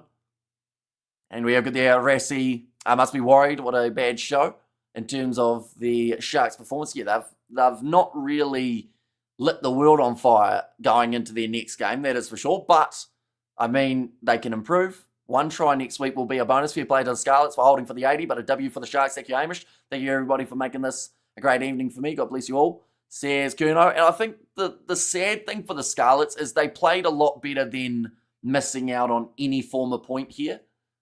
So, like, the fact that they've gone from the chance of finishing 7th to now being guaranteed 8th, I think is a bit of a kick in the teeth. But, you know, they'll head to Ireland. They'll go into that game up against Leinster. Yes, it's going to be tough for them, but if they play like they did here and just find a way of handling that ball a bit better and find a couple gaps, who knows what the score could be in that upcoming one. And thanks very much, Hamish. Says Code Punch. And also, we have got the great commentary as always. Thanks, Hamish, in chat. Actually, quite an entertaining stream, says Lilia B. And we have got there, thanks again, Hamish, says Daryl Roberts. And there too, are you able to do Leinster and Glasgow, says Blues Nate. I didn't find out a way of being able to watch it here in New Zealand, unfortunately. So, at the moment, it is 7-0 after the 29 minutes. In about probably an hour, we'll know who's going through to the quarterfinals in terms of who is playing who. What's the temperature where you are? We're sitting in a nice, cool, calm 9 degrees Celsius at the moment, which is actually warmer than it has been. So I got my shorts on. But, yeah, it could be warmer, of course. Alga Hamish says, I'm losing Nate there. And Hamish, Salah attacking Sakabula. I think they've been going back and forth. Sakabula is known for winding up a few people throughout his time. And we have got there, see you soon, take care, says Lilia B. And we have got there, he couldn't attack a kitten, says Sakabula in there. And Scarlets weren't a pushover after all. Sharks need to do better, from Xander there too. Like, honestly, like I said, the Sharks, they had a lot of mistakes throughout this one, unfortunately. Scarlets were the same. They made some errors that, you know, maybe I want to see what that one was for right at the end of the game as well, when it became a Sharks scrum. That one where they were kicking for the corner and then something changed. I'm not 100% sure what it was, but they went from being able to kick it towards the sideline to losing a whole heap of meterage. I just want to quickly catch what that one was for. So we saw the penalty go their way. Thanks for the serving tunes, Hamish. Says Christopher Devet. And a Leinster game, says Farid. Currently 7-0 in favour of Leinster. Great job again, Hamish, says Sean. And we have got there Hamish is on RTE and terrestrial TV, says Jimbo. And so Scarlets stay at 8th. And Sharks go where, says Xander. Right, so we saw that one kicked into touch. Does this happen during the time where we don't actually get to see what it was? So they got it to 5 meters out from the line. That's confirmed. That's the one that we saw. I can hear them saying something there. Okay, so the reason that went away from being a penalty was because they found a clear knock-on from red as well. So that's the little bit of information that I missed at the time. I was confused at how it went from them being only a few meters out from the line to then going back around. We have got their mistakes happen, and we all know the Sharks has always been good with making a lot of mistakes with a brilliant team. At least we won. Let's hope we can do better. Plumtree is a good coach, says Marius. And what a disaster. No try, says Roof. And very tough match for the Bulls. They always struggle against Edinburgh. Lost to them in the Challenge Cup, says Eric. Yeah, so I think that's the one of 2 matches that are currently confirmed. So it will be Leinster versus Scarlets, and then also Bulls versus Edinburgh as the 2 matches that we currently have. And now it's just the debate of whether it will be Sharks or Glasgow versus Munster or Munster or Stormers. That's pretty much the gist of it. 37 or 32 minutes in, and it's still 7-7. And well done, thanks for the great commentary. Glad Sharks won, says Mac. And thanks so much for the great commentary. Thank you all for contributing to the chat. And although a low-scoring game, well done to the Sharks. Who's the Stormers playing? They will either be playing up against the Sharks or Glasgow. Nothing confirmed as of yet. It is still a little bit of a wait and see to find out whether or not Glasgow can get enough points. So pretty much Glasgow need 2 points from their game up against Leinster. If they can manage to get 2 points, I believe the Sharks from this game move up to 62. In fact, if the score is correct, they move up to 62. Glasgow actually just need a win. So if Glasgow win, it will be Glasgow versus Munster, Sharks versus Stormers. If Glasgow lose, no matter what the bonus points are, it will be Glasgow versus Stormers and Sharks versus Munster. So those are the games that can be set. Now we have got their Stormers in Scotland against Glasgow. Could you find the stream and change your VPN for the Leinster game, says Xander? I don't think I'll be able to change it on this coverage in terms of through my PC. I've got my iPad down here, so maybe I'll be able to get it up on that. It will either work or it won't, I think is the best way of describing it, to see whether or not I can access this game. Have an awesome Sunday, guys, says Suckerbull in there as well. One moment, we'll put that there. But yeah, sometimes it is a bit of a hit and a miss for whether or not these ones work. Should we predict who plays who? We can do. For me, I feel like Leinster will be strong enough to win at home. So that kind of makes me think it's just straight away going to be the way like that it looks, which is going to be Glasgow taking on Stormers. And that will be happening in Scotland, and then Sharks taking on Munster in South Africa. We have got there, you fella ignore the chat and have a laugh, God bless, says Kernovik. And we have there Geordie in the mood tonight, says Jimbo. So he's playing well, Geordie Barrett. He plays well, or at least he has played well all throughout the year. And then that game was just so confusing when they didn't play him in the matchup up against Northampton. Or at least they played him off the bench, but it didn't quite have that same impact as it could have had he been in the starting lineup. It's a 50-50 game so far, Hamish, says Jimbo. Yeah, Glasgow normally decent at coming back into a contest later on. So what was it on? It was on RTE2, was it? RTE2. I'll see whether or not this comes up. I'm hopeful, but at the same time, I have a feeling it doesn't like me much. RTE player, maybe. And Glasgow must win, says Eric. Yeah, although I think that in terms of the South African sides, of course, Glasgow would not be the side that they want to see victorious. Because or else then we're going to see 2 South African sides facing each other in the next match. I don't know how to use RTE. I have just learnt. I'm going to click on Sport. It's got the live PGA Tour. I think United Rugby Championship, that's just updates on the game. We have got their Stormers must play the Sharks. Yeah, so I've got the updates in terms of what's happening live in terms of like score. Then RTE 2 says Jimbo, Leinster must win, says Lilia B. And the Stormers must play the Sharks, says Briston. Yeah, I mean, it would knock one of the South African sides out, which would be a bit of a hit. We have got their Welsh will have to really go, find their magic again. A moment, I'll click on this. It's loading, maybe. Quite possibly. I'll have to turn it down. If it is there, it's sitting there with a little circle thing going round and round at the moment. And Glasgow back to the full squad and very mobile, says Jimmo. Right, it's working, but it's not. If that makes sense. Like, I can see players, but the pixels are awful for me.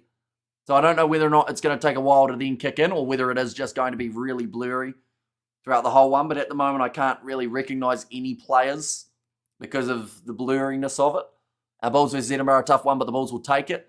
Says Eric, feels like the Stormers are currently in better form than the Sharks.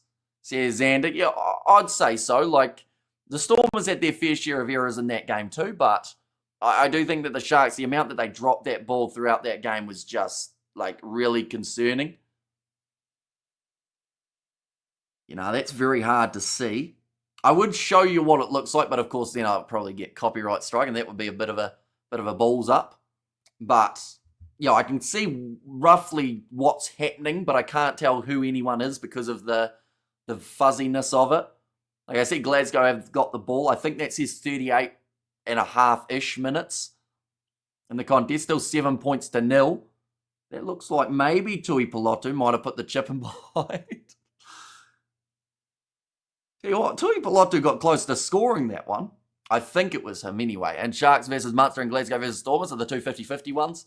Says Eric, yeah, I think they will be the interesting contests out of the round. Like, Leinster versus Scarlets, don't get me wrong, like the Scarlets looked all right in this game, but I do think that maybe, like, it won't be enough. You know, but why does copyright show up? Says Briston, because of pretty much they have something on YouTube, which I don't know how to describe it, but pretty much it can tell when, let's say something's being broadcast live somewhere else, it can tell when the same image or the same audio is being used through YouTube, and then that normally sends the automatic strike through. Yeah, player always behind. 20 to 30 seconds to the TV, says Patrick. And then the Stormers have a lot of handling errors yesterday too, says Lilia B. They had a fair few, not as many as the Sharks, and the benefit that the Stormers had was they still managed to score quite a few points throughout their game up against the Dragons. You know, they managed to get themselves in the 30s, I believe it was. If not even closer to 40, wasn't it, by the end of that game? 30, oh no, 45, 55, 15 maybe was the end score. So, like, I would rather score 55 points playing badly than score 12 points without a try playing badly. You know, that's the way I look at it. At least they found the way to cross the try line. But this Sharks side, like, they won't give up. They've got enough potential to have a bit of time to get back into it. Can't take chances with YouTube anymore. See you, Xander. And are you going to have a good relax now? Says Roof. I hope so. I'm waiting to see what happens in the last minute of this first half, just to see whether or not Glasgow can get themselves a late try, as they have got themselves an attacking chance about 10 metres out from the line, so people on YouTube can stream these games and no copyright shows up. It's only a matter of time, though, is pretty much the gist of it. Like, most of the time, you'll see a channel do it once, and then they'll either try and do it again and get a strike the second time. But the biggest problem you've got is if you've already done it 1 or 2 times in the past, then once you get that strike, they start checking out the other ones, and then you can end up with 3 strikes straight away, channel gone, deleted. And most of the time, if you have had copyright infringement, they won't even, like, you can try and review it, but it won't get you anywhere. You'd lose your channel. So for us, that would just be an awful idea, I guess is the best way of describing it. In Glasgow, I must get 3 points for the game against the Stormers. That is not possible. Says WJ. Glasgow must get 3 points for a game against the Stormers. That would just require them to win. Because you get 4 points for the victory. Or 5 if they score enough tries. But, yeah, like, they can't get it from not winning. Is pretty much the gist of it. If they beat Leinster, they get to play up against the... Well, I think currently, they are playing up against the Stormers. And then if they get the extra 3 points, they'll play Munster in Scotland. It's Facebook work, same kind of situation, slightly different copyright system, but a lot of times gets taken down just as quickly. And halftime now, says Richard, yeah, both sides running off. And it's 7-0 for Leinster going into the second half. But nonetheless, I do thank you all very much for tuning in. We will be popping away, but of course in around 50 minutes time, we'll know exactly who is going to be playing who in the quarterfinals. 2 of them have been confirmed already. Leinster taking on the Scarlets, and also another quarterfinal with the Bulls taking on the Edinburgh side. Who would Glasgow rather want to face? It's a tricky one, actually. I think they wouldn't mind trying to knock out the Stormers early, but I think that would be a bit of a challenging game, although this would probably be the best time to play the Stormers because of the fact that they're going to have no Damien Valimza due to a red card, just having the return of Lebock, and maybe Sasha going into 15 rather than 10.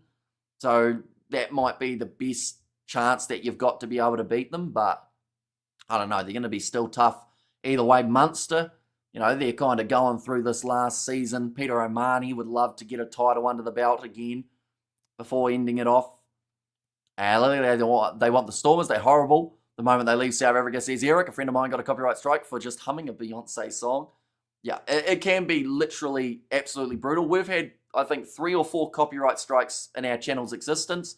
We've never shown a second of match footage. Some of them were down to the fact that they said that our title sounded like we were going to be showing something, even though we weren't, and they said, oh yeah, maybe don't put team names in the title because or else then we think that it's going to be shown.